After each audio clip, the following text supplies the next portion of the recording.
tici tu tam vai nē, tas piepildās. Un arī daudz cilvēku saka, es tādām lietām neticu, kas tur Bībelē rakstīts.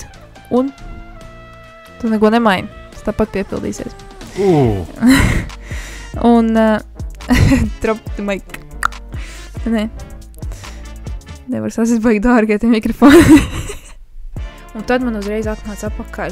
Tas bija priekš tevim, Krista. Tas nebija priekš podcastu. Tas bija tev. Līdz ar to mēs bijām pilnīgi bez jebkāda palīga.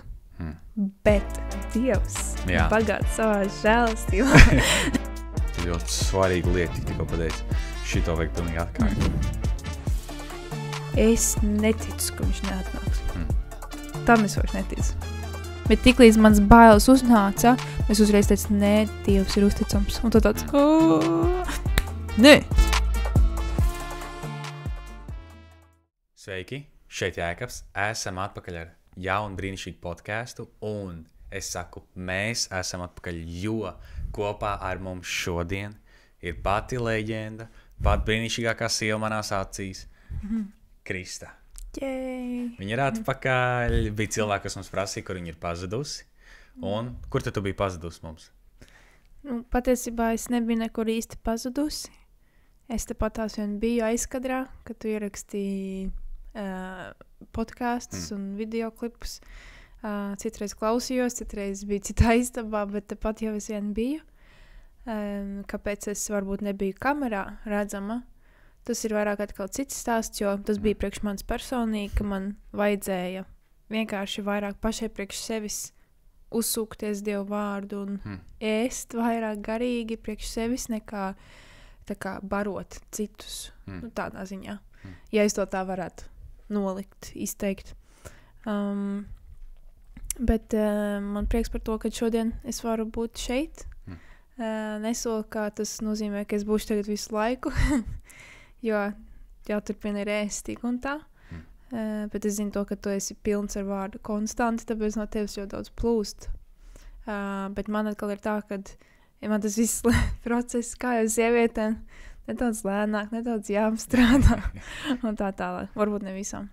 Man tā vismaz liekas, ka zin kā tā emocionalitāte augšā lejā vienu dienu un tam līdzīgi. Bet Dievs arī priekš manis personīgi ir atklājis vārdu privātāk un personīgāk, kas man ir ļoti svarīgi, ka, lai tad, kad es izlasu, piemēram, vārdu, ka Dievs man ir iemācījis, ka man arī ir pašai priekš sevis tas jāsatver, nevis, ka es to tā kā varbūt kādam pasaku, bet es pati to īsti nepiedzīvoju, jo es vienkārši mēģināju tikt līdzi podkāstiem, bet es īsti netiku līdzi savā iekšienē ar to visu.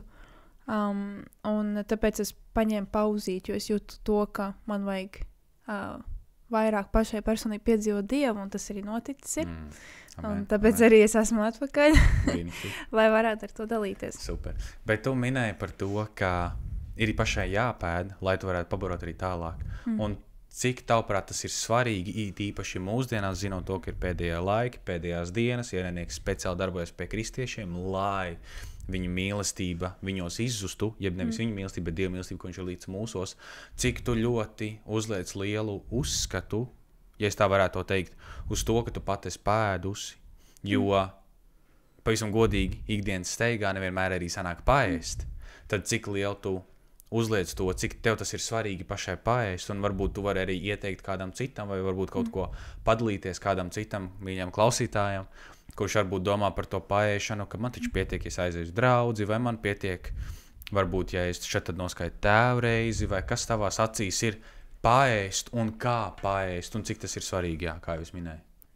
Es domāju, ka šajā, piemēram, gadījumā mēs varam salīdzināt to nevis ar ēdienu, piemēram, bet ar ūdeni, kad, ja es dzeru dzīvības ūdeni, un es viņu esmu, piemēram, padzērusi, bet kā tad es varu kādam citam dot, ja man pašai viņš nav? Un, lai man viņš būtu, man viņš arī ir jāiegūst, lai es viņu dotu tālāk.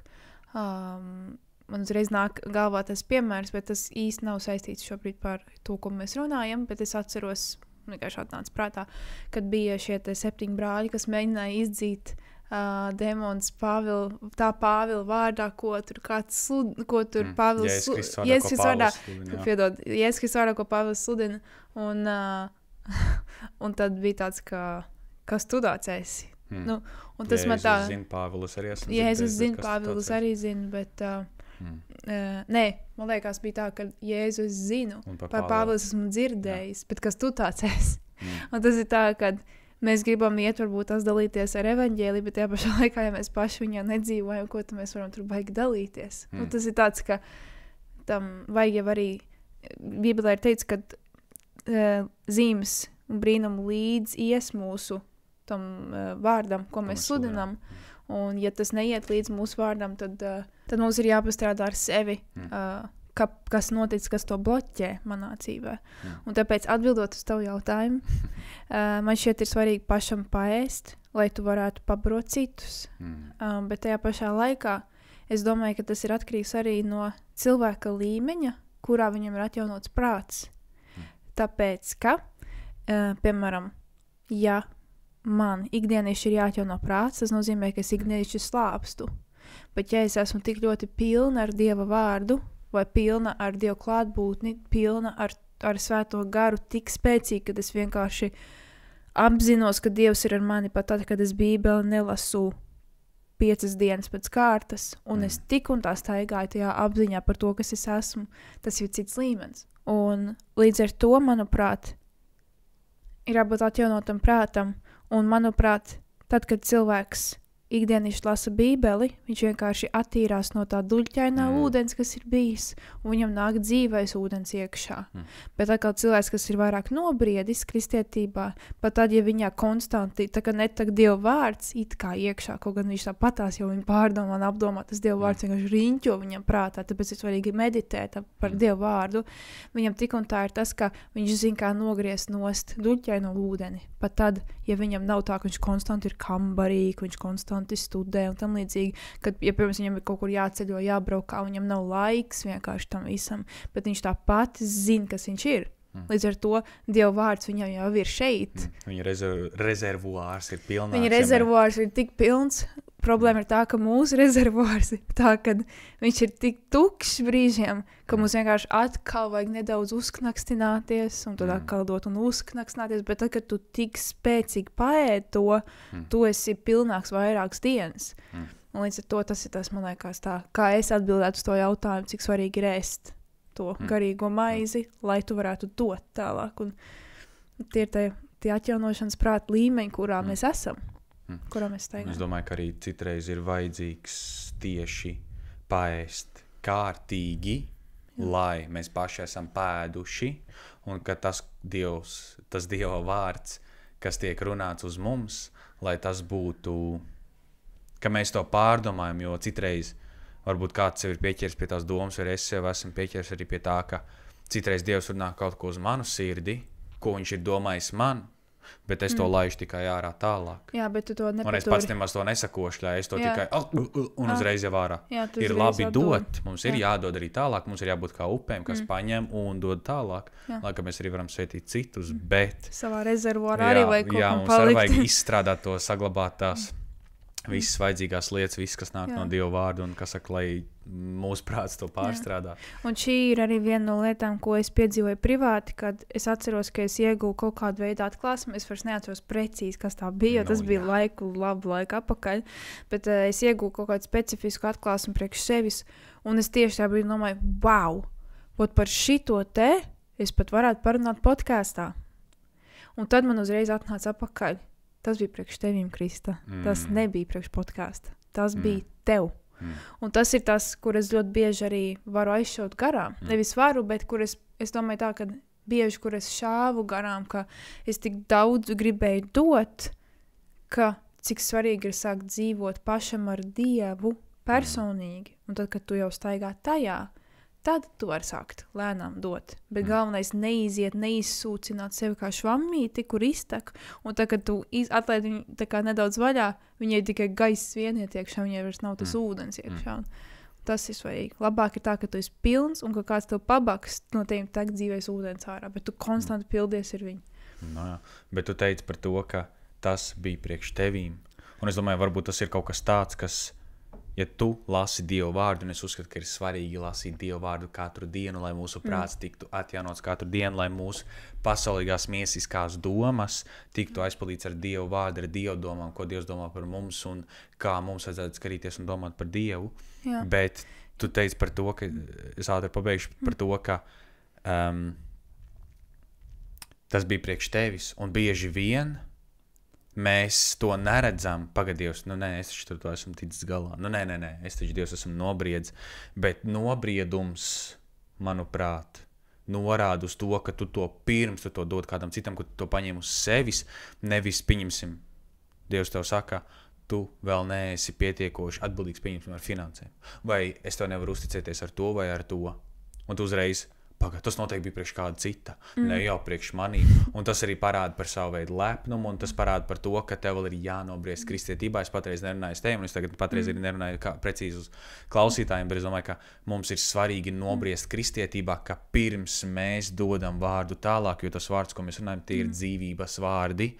Un, ja mēs šo te vārdu mācam nepareizi, vai arī, teiksim tā, mums evaņģēlijs ir jāsludina mīlestībā un patiesībā.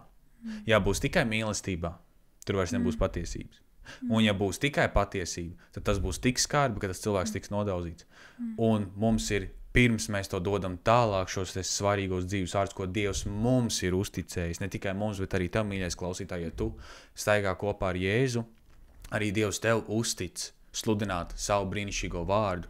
Un tas ir tas, ka tad mums ir jānobriest, un pirms mēs dodam, kā jūs teicu, šo te vārdu tālāk, mums pašiem ir jāatļauj tam vārdam, Jākaba vēstulē rakstīts, ka Dieva vārds ir kā spogulis, ka mēs pienākam un mēs skatāmies pie šī spoguļa. Vai tas ir manī vai nav manī? Man to izņemt, ja tas ir kaut kas slikts, un nolikt malā? Vai tas ir kaut kas labs, man tas ir jāuzauk un jāuzliek, lai es tajā staigātu. Un tad, kad es tajā staigāju, kā savā dzīves pieredzē jau, kad es ar to esmu roku rokā, nevis es par to esmu dzirdējis, tad es to varu sludināt. Kāpēc? Jo tad tas nāks no manas brīnišķīgās dzīvās pieredzes, un tas no tiem plūdēs tik viegli. Un ja tu sludini ar tādu, ka, jā, it kā vajadzētu būt tā, bet es pats īsti nezinu, un tad, kad tu sludini, tev ir tās, piemērs pieņemsim, bet forši ir, ka tu vari iedot, un man pieņemsim bija tā. Un es izgāju tam cauri, un es redzēju to, un Dievs strādāja tā, un viss notika tik brīnišķīgi, un tad tu sludini, kāpēc, jo tu tam pats esi izgājis cauri, nejau, ka mums pilnīgi visam ir jāiziet cauri, lai mēs varētu sludināt Dievu vārdu, tā kā Dievs ir paredzējis, ka mēs to varam sludināt, bet ir brīnišķīgas lietas, kurām mēs katrs izējam cauri, ko mēs varam liecināt kādam citam, un es domāju, ka vēl viena lieta, kas varbūt ir jāsaprot, varbūt arī, ja es to drīkst piemest klāt, kāpēc tu varbūt nebija atpakaļ, ka ne jau priekš visiem ir paredzēts sēdēt kameras priekšā, runāt mikrofonā un likt ārā internetā. Jā, un tā domāju, noteikti ir viena lieta par mani, jo tas nav tik elementāri, kā tas izskatās, ka tu vienkārši uzklikšķini un klausies. Aizkadri ir daudz garāki, daudz grūtāki. Un es varu būt pavisam godīgs, es nekad nedomāju, ka es kaut ko šādu darīšu savā dzīvē. Pavisam nopietni. Un vēl ir arī tāda lieta, es pāris gribēju pateikt, man nāca Bībeles pants prātā, atziņa dara uzpūtīgus, bet mīlestība ceļ. Tas arī ir svarīgi, kad, jā, mēs varam iet atziņā un tā, dziļumā. Ja godīgi tā sajūta, ka tu dabū atziņu no Dieva, kad svētais gars to kaut ko atklāja, tas moments ir ļoti patīkams, bet tas moments ir arī tāds, kura liekas, tu zini, ko man Dievs pateica. Es tūlīt pastāstīšu, ko man Dievs pateica. Tas arī var padarīt cilvēku uzpūtīgu kaut kādā lepnu kaut kādā ziņā. Un otra lieta, ko es gribēju teikt, ko es iesāku, un es jau aizmirsu. Tagad es aizmirsu, ko es jau teikt. Es ticu, ka sētais gars atgādinās. Jā, es atcerēšos tad. Bet mēs šodien gribam parunāt par kaut ko īpašu. Par kaut ko ļoti, ļoti svarīgu, par to, ar ko mēs katrs, es ticu, esam cīnījušies, un vai Dievs ir uzticams? Vai tu uzskati, ka Dievs ir uzticams, un vai kaut kas tavā dzīvē bijis tāds, ka tu vari pateikt, paldies tev, Dievs, ka tu biji uzticams. Es nebiju, es padevos, es neticēju, es jau 55 plāns izplānoju, man jau bija A plāns, B plāns, C plāns, D plāns, Dievs, tu biji jau Ž un kurā plānā, bet nē, Dievs, tu tomēr esi uzticams. Es tagad atceries to pirmo lietu, ko es gribēju teikt. Droši. Vienkārši tu iesāk runāt par to, ka ir svarīgi personīgi pašam iziet cauri kaut kādām pieredzēm un situācijām, lai tu varētu palīdzēs ar cilvēku, un arī tas vienkārši kaut kas tāds, ko es gribēju piekrist un pateikt, ka jā, tā ir, jo ir viegli citreiz pateikt no Bībeles kaut kādu pantu cilvēkam, bet tam nāk līdz kaut kāda, es pateiktu tāda, laikam lielāka mīlestība un līdzjūtība, kad tu vari palīdzēt tam cilvēkam, ka viņš iet cauri līdzīgām situācijām.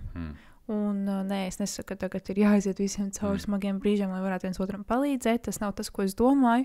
Tas vairāk ir domāts tā, kad, ja ir cilvēks, kurš īsti nav baigi daudz neko piedzīvojis, viņam nekas baigi traks nav bijis, viņš nevar īsti palīdzēt cilvēkam, kuram katru dienu ir jāiet cīņām cauri un pateikt, viss būs labi. Don't worry, be happy. Tā kā, tas neko nemaina.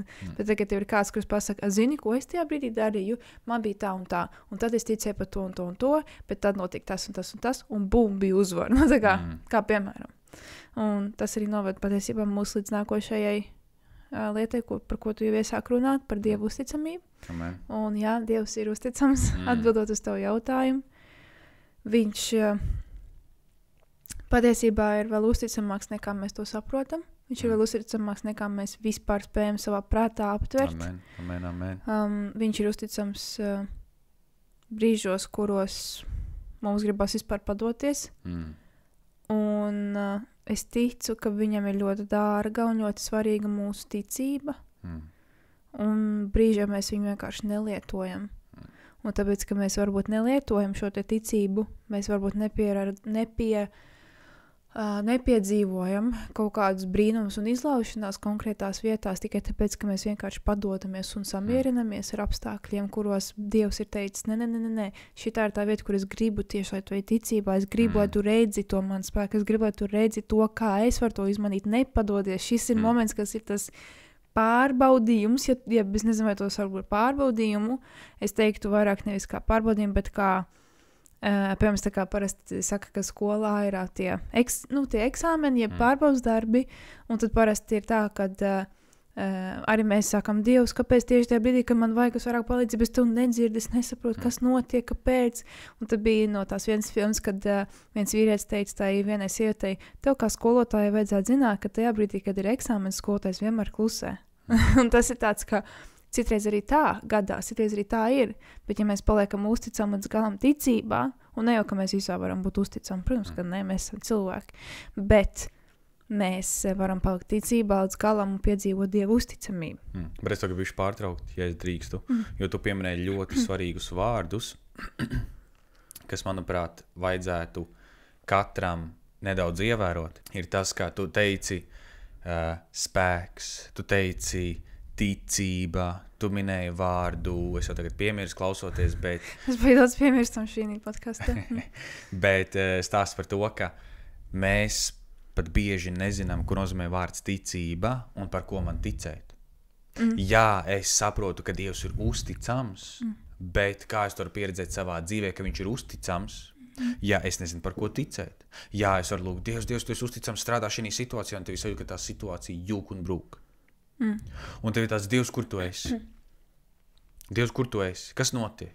Kāpēc tā? Kāpēc šitā? Dievs, kur tu? Kāpēc? Un es domāju, ka mums ir jāsaprot, ka Dievs speciāli atļauj mums iet kaut kādās situācijās, kurās mums kā nobridušiem kristiešiem vajadzētu saprast, ka šī nav mana cīņa, un es te nemaz nelietošu savu spēku. Jo lielākā problēma ir tā, ka mēs automātiski ar lietām rēķinamies savā spēkā, vai es to varu izdarīt, vai es to nevaru izdarīt. Un ja es to nevaru izdarīt, tas ir neiespējami. Un mēs aizmirstam par tādu Dievu. Kāpēc? Tāpēc, ka mēs pirmām kārtām skatāmies uz savu spēku, ko es varu izdarīt, un tad, kad man it kā vēl ir tas spēks, un es tā kā vēl mēģinu lūgt, nevis atzīt Dievam, ka Dievs, nē, es nevaru, tas parāda to, ka mēs esam lepni. Tas parāda to, ka es nevaru pie Dieva pataisno nākt un teikt, Dievs, es to nevaru. Es no sākam pamēģināšu par savam stilam, mēs visi sačakarēšu, un tad, Dievs, kāpēc tu man nepalīdzēji?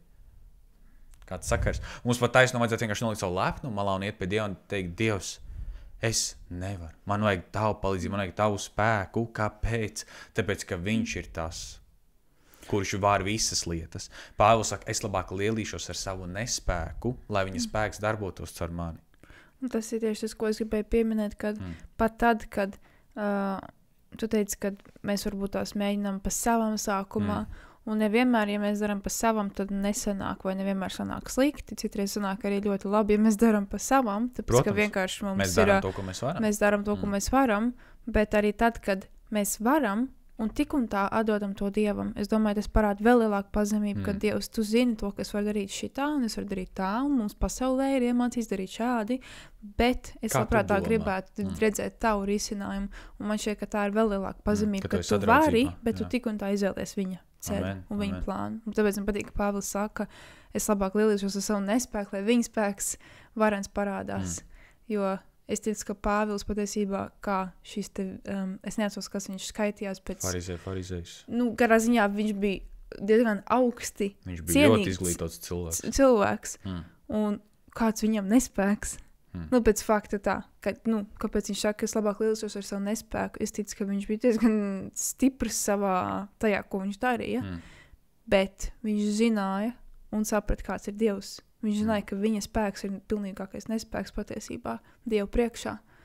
Tāpēc viņš lielās ir Dievu spēku un Dievu varenību, un viņš izvēlās iet viņa ceļu. Amen. Dievu ceļu, es domāju. Amen.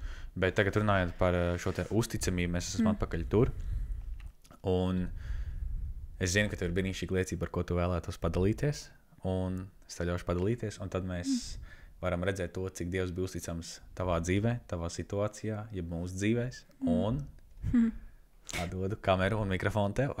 Katrā ziņā patiesībā man ir divas liecības, ar kurām es tagad gribu padalīties. Tad bliezāps divas es nezinu, vai būs vērts, vai būs laika otrai liecībai. Atkarībā no tā, cik ātri tu runāsi.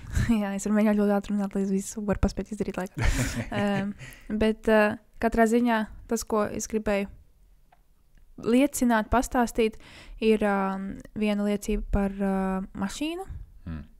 Un man patīk tas, ka es varēju to patiesībā piedzīvot, kaut gan tajā brīdī, kad mēs tam gājām cauri, tas nebija galīgi forši. Katrā ziņā mēs iegādājāmies jaunu mašīnu, vēlējāmies, lai mūsu mašīnā ir tur vērtāk vietas sunim un vispārējais ir lielāk bagažnieku un tam līdzīgi. Un par cik mēs šo te mašīnu iegādājāmies ar nelielām ķibelēm, neapzinoties to, kāds ķibeles tas varētu izraisīt, jo mēs uzticējāmies, ka šie te cilvēki, kas pārdeva mašīnu, vienkārši pateikt, viņi pateica, ka tur nekas traks nav, tu vienkārši jānomaina. Lēticīgie cilvēki. Ka tur nekas traks nav, tur tikai jānomaina ir vienkārši spuldzīte mašīnai priekšā un gaismas pagrieziens aizies, jo problēma bija tā, ka gaismas pagrieziens nestrādāja. Un tad, mēs atbraucām mājās un, protams, bijām priecīgi par mašīnu, tad domājam, labi, aizbrauc nomainīt tā spuldzīti un viss pārējais, un tu devies nomainīt šo spuldzīti un tev sanāc, un tu atbrauc mājās vakarā, kaut gan tu stundām to darīt, tu biji diezgan ilgi prom.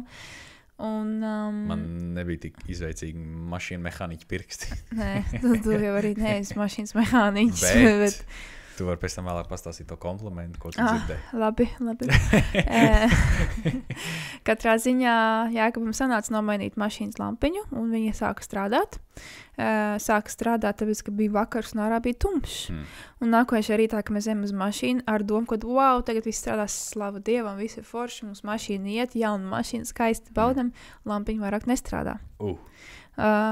Pagrieziena lampiņa. Tātad līdz ar to ir nedaudz bīstami atrasties uz ceļu, uz lieliem ceļiem, šosejām. Mums bija vēl tajā brīdī jābrauc uz lidostām un visu kaut kur pa lieliem ceļiem, un bija nepatīkami, kad tu nevar parādīt pagriezienu.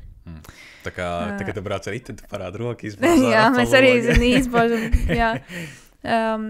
Bet katrā ziņā lieta bija tāda, ka tur radās dziļāka problēma tajā mašīnā. Un tātad mēs šo mašīnu aizvedām pārbaudīties.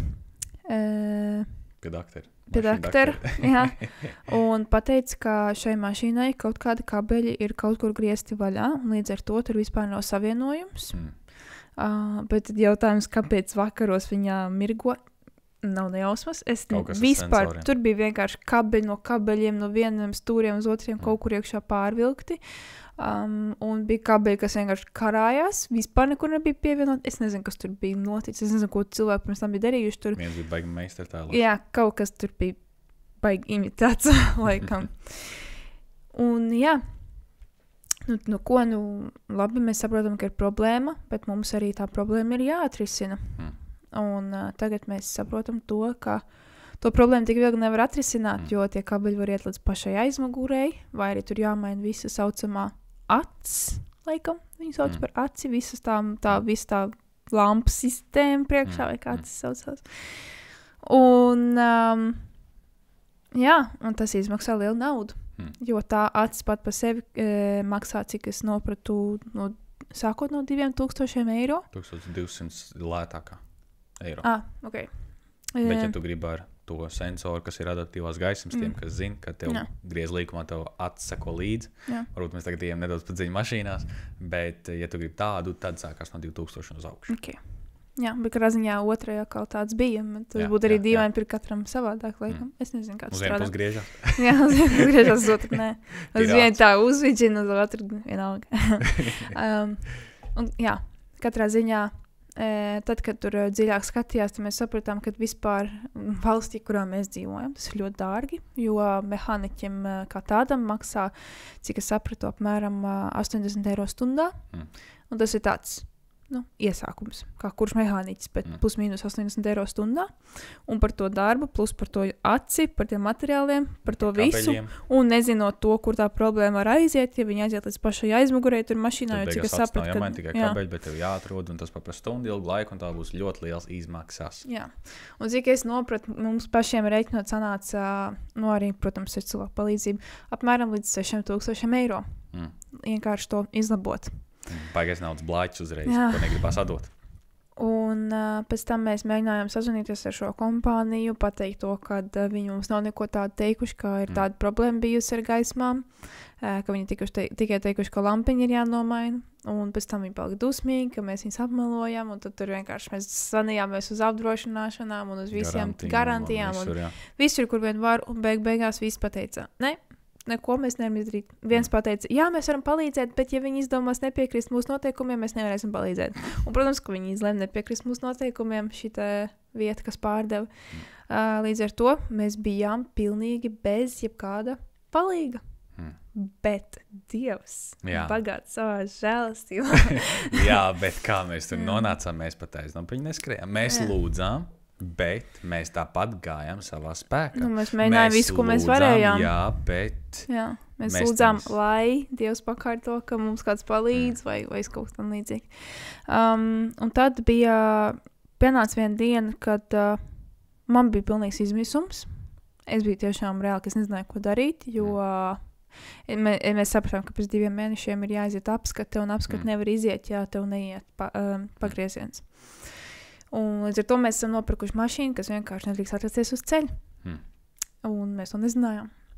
Un tagad pienāk tāda diena, kad es Dievam lūdzu, un es saku, ka es vairs nezinu, ko darīt.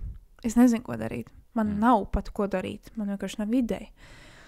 Un man patika tā sajūta, ka es varēju Dievam pateikt, bet es zinu to, ka tu tik un tā esi uzticams. Es zinu, ka tu esi uzticams pat tad, kad man nav atbildes. Pat tad, kad tas nav iespējams. Tev viss ir iespējams. Un es saņēmu Bībeles pantu tieši pēc tās lūkšanas. Neatceros, vai tas bija uzreiz tajā vakarā, vai kādā ziņā es atceros, ka saņēmu pantu, kad svētīts tas cilvēks, kas paļaujas uz to kungu. Priekš manis tas bija kā bam, vienkārši apstiprinājums no Dieva, ka turpini uz man paļauties, tāpēc, ka tu būsi svētīt, ja tu uz man paļausies. Amen. Svētīts tas cilvēks, kas paļaujas uz to kungu. Nē, svētīts tas vīrs, kas paļaujas uz to kungu. Man šķiet ir latviešu versijā, bet mēs zinām, ka tas neiet runa tieši par vīriešu dzimumu pārstāvjiem. Tajā vietā iet runa par cilvēkiem kā tādiem, kas vienkārši izvēlas paļauties uz viņu. Un es paļāvos, un es teicu, Dievs, es zinu, ka tu esi uzticams. Un es turpināju viņam teikt, ka viņš ir uzticams. Vēl viena lieta, kas ir ļoti svarīga. Ļoti svarīgi slavēt Dievu tad, kad tev ir sajūta, ka tu netiec galā. Tas pilnīgi viss izmaina.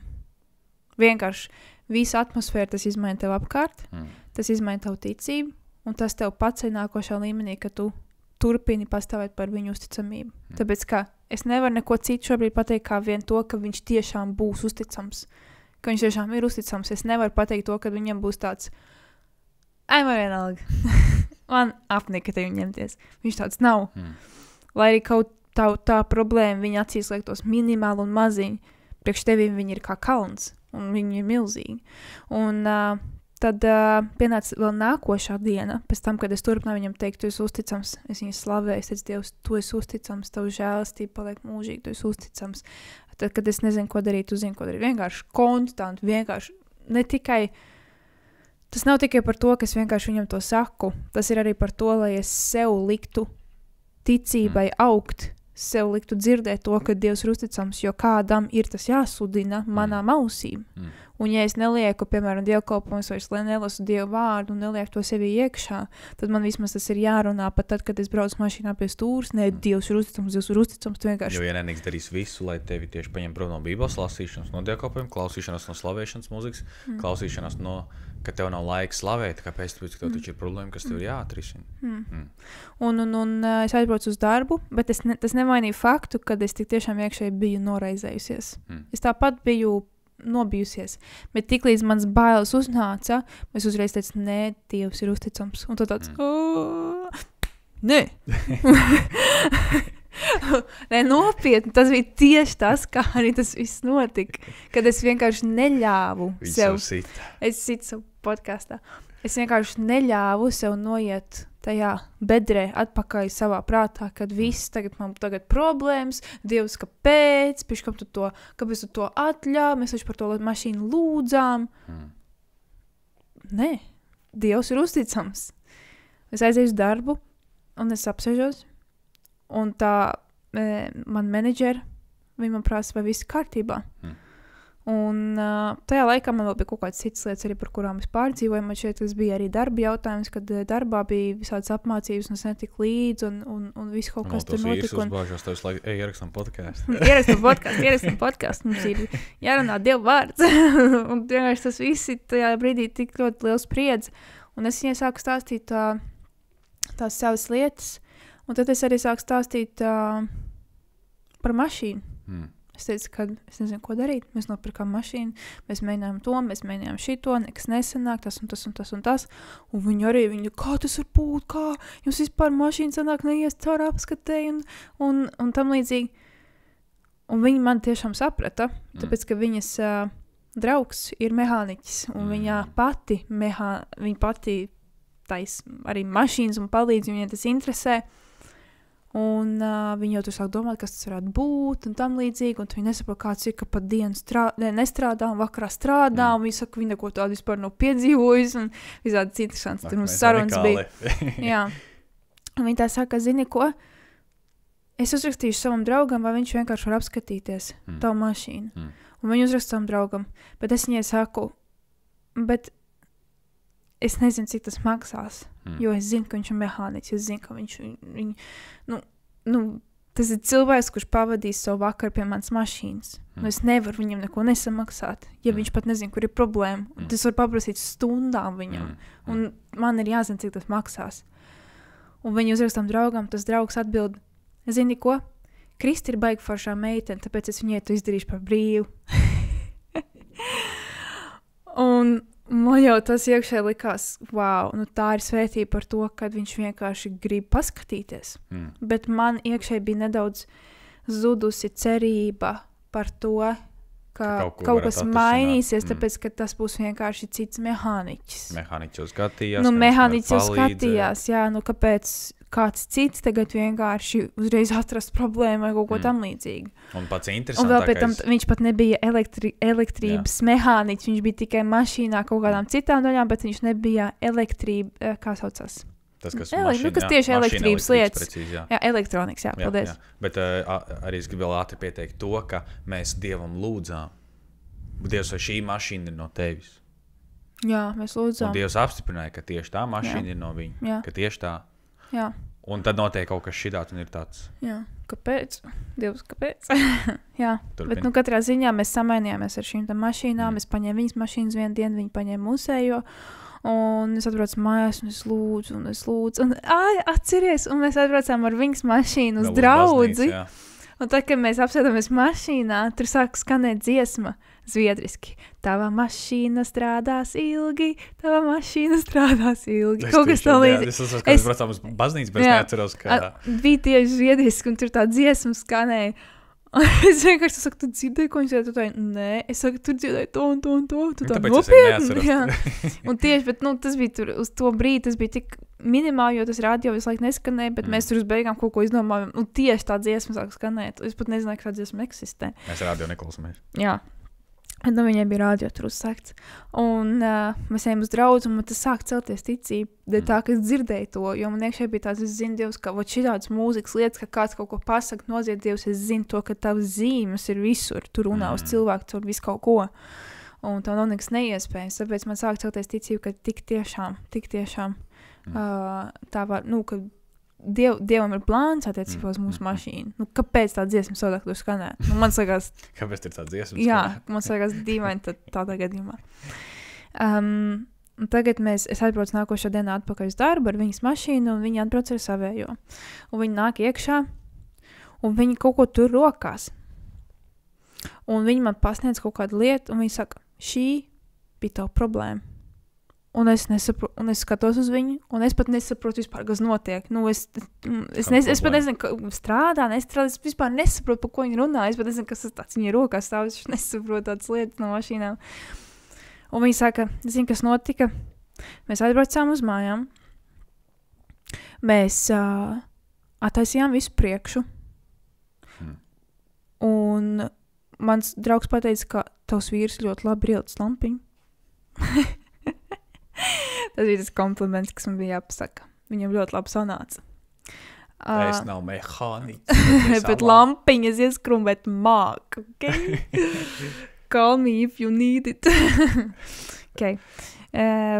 Un tad bija tā, kad viņa teica to, ka viņa 2 stundas viņi googlēja, rakstīja internetā, skatījās, mēģināja, kas tur var būt par problēmu, jo viņi nezināja, viņi arī nevarēja atrast, nemaz viņi 2 stundas vienkārši meklēja, googlēja, jo viņi nesaprot, kas tur par vainu ir. Ceturtdienas vakars. Jā. Un tagad pienāk tāds brīdis, ka viņi domā, nu labi ir vienkārši, nezinu, skatīsimies drošinātais, sāksim vienkārši no vieglākā, no sākuma, vienkārši iesim cauri. Tur, kur katrs mehāniķis sāktu. Jā, tur, kur katrs mehāniķis sāktu, un tad viņi sāk no sākuma, un ir tā, kad viņi tur ņem ārā tos drošinātājus, un tad viņi izņem vienu, un tālāk ņem, un kā nestrādā, tā nestrādā. Un tagad viņi domā, tā man menedžeri, viņa nav ticīga, viņa ir pasaulīgi, Viņi arī netic, viņi netic. Nē, ateis, es sauktu cilvēks, kas absolūti negrib pieņemt, jeb ticēt par neko augstāku, bet es neteiktu, ka viņi netic par neko augstāku, es domāju, ka mēs viņu esam runājuši par to. Viņi vienkārši, netic Dievam. Viņi tagad domā, labi ir, apstāsimies vienkārši. Un viņi saka tam savam draugam, par cik Kristi ir, viņi tic Dievam, un tā ir viņas mašīna. Varbūt man vajadzētu aizlūgt. Tas draugs saka, ok. Viņa tā, bet es nezinu, kā to darīt, jo es nekad neesmu to darījusi. Viņš tā, bet tev būs jālūdz. Un viņa tā, ok. Un viņa tā, Dievs, tu zini, ka es tev neticu, bet Krista tev tic. Un šitā ir viņas mašīna. Tāpēc, ja tu gribi, lai viņi strādā, es lūdzu parādu, kur ir problēma. Paldies. Es nezinu, viņa droši neteica āmen vai ko, bet tas kā viņi man atstāstīja to. Un tas draugs, var tagad? Jā, tagad var. Un viņi kā izņem nākošo drošinātāju, neliek jaunu, pilnīgi viss aizgāja. Pilnīgi viss sāk strādāt. Un viņai acis liels, viņa teica, un tam draugam acis liels, un viņām nesaprot, kā tas ir, ka viss pēkšņi sāk strādāt, pēdējo drošinātāju nomainot. Un viņi tā, skatās, un tas draugs saka, mums arī jāsāk ticēt Dievam. Un tā, es nezinu, varbūt. un tad, kad viņi man to visu atstāstīja, viņi atstāstīja man to ar asarām acīs. Viņiem bija asars acīs. Es domāju, ka viņi varēja pati pirmoreiz piedzīvot Dievu, nevis dzirdēt par viņu, bet pati personīgi piedzīvot atbild uz lūgšanu to, ka viņš ir uzticams. Ne tikai man, bet arī viņai. Un, jā, tajā brīdī, kad viņi man to stāstīja, protams, ka tas viss bija tik liels priekš manis notikums, ka es pat nespēju saprast, ko man tagad darīt. Man raudāt, man priecāties, es vienkārši sapratu to, ka viss iet, ka viss aiziet. Un tas bija tas drošinātājs, ko viņi man ielikt rokās. Viņi pateica, šī bija tā problēma. Un es tur to drošinātāju, un es uz viņu skatos, un es saprotu, svētīts tas cilvēks, kas paļaujas uz to kungu. Amen. Tā ir viena liecība, ko es varu padalīties.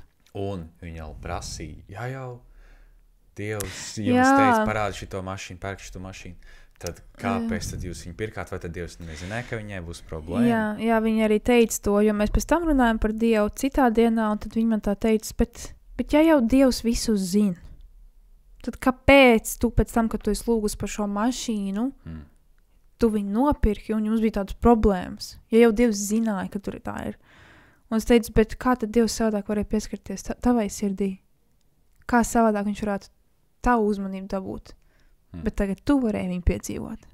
Un jau priekš manis tas prasīja tikai nieka šo te vienkārši mašīnas lietu, lai izglābtu cilvēku dvēseli, tad tas neko pat labi vien ir, ok?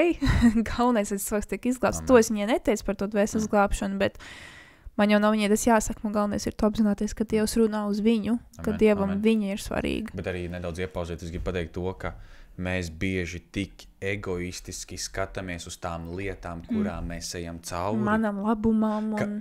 Dievs, kāpēc man tā bija? Kāpēc man? Viss ir tikai par mani.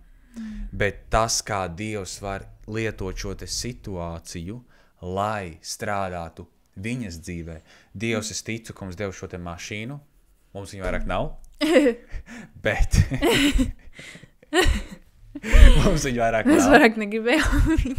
Bet Dievs varēja caur šo situāciju strādāt pie viņas sirds, jo mēs esam Dievam daudzreiz abardu cieņu lūguši. Dievs lieto mūs, lai mēs varam būt par svētību tiem cilvēkiem, kas ir mums riņķī. Dievs, ka mēs varam būt par svētību tiem, kas mūsos klausās, Tēvs, ar kuriem mēs esam kontaktos, ar kuriem mēs sazināmies, Tēvs, ka mēs varam sveitīt viņus, ka mēs varam mīlēt viņus, ka mēs varam visus, bet tik līdz kaut kas notiek, cik ātri fokus novirzās no tā, ko mēs Dievam lūdzam, neapzinoties to, ka Dievs dzird mūsu lūgšanu un viņš atbild uz mūsu lūgšanām. Un es gribu, lai arī tu, mīļais klausītāj, paskaties savā dzīvē, ja ir kaut kāda problēma, kurai tu patreiz ej cauri. Tev jāsaprot to, ka Dieva ceļi ir augstāk nekā mūsu ceļi, Dieva domas ir augstāks nekā mūsu domas. Ne jau, ka ir labi, ka tu ej cauri problēmai. Savā ziņā tu uz to var skatīties tā, šī problēma tev padarīs stiprāku. Ne jau tavā paša spēkā, bet Dieva spēkā, ka tu vairāk paļausies un uzticēsies viņam. Bet, prāsdien Dievs, vai tu man kaut ko mēģini parādīt? Jo, visticamāk, ne tikai tu tiksi beigās svētīts, bet arī tas, kas tev ir blakus šī problēmā. Bet varēja arī gadīties tā, kad mēs izvēlējāmies, piemēram, ne par ko nepastāvēt un vienkārši krāt naudu ar cerību, kad mēs varētu sataisīt. Pirmkārt, mums tas neko neizmaksāja beigās. Vispār ne centa. Drošinātājs. Es nezinu, cik viņš maksā. Eiro, man liekas. Viņi teica, ka ļoti lēta. Bet pat to mums nevajadzēja teikt, ka viņi pat ielika mums jaunu un viņi pat neprasīja par to nekādu summu. Bet, ja tā padomā, šī te liecība stiprināja mani un manu ticību. Bībelē rakstīts priecājieties, ja jums ir kāda bija. Pārbaudi, vai es neatceros, jo tas... 1. nodaļa, 4. un 5. pants. Jā, jo tas stiprina mūsu ticību. Un es vienkārši domāju, ka Turiet mani brāļi to par lielu prieku, jūs krītat dažādās kārdināšanās, zināms, ka jūs ticības pārbaudīšana rada izturību. Jā, rada izturību. Un vienkārši tas ir tas, ka forši jau to ir lasīt, bet to piedzīvot atkal ir otrs. Un palikt vienkārši uzticamam Dievu vārdam par to, ka Dievs neļaujās apsmieties, Dievs nenovērsīsies, ka Dievs paliek uzticams. Tā ir pavisam cita lieta. Svarīgi to arī. Amen. Varbūt mēs varam iziet cauri vienai raksturvietai, Jā, droši. ko es gribētu nolasīt. Šī raksturvieta ir atrodama 1. Lūkasa, tātad Lūkas 1. nodaļa. Un sākot var lasīt no 5. panta, jo tas būs tā saīsinot, jo viņa ir gara pati pa sevi.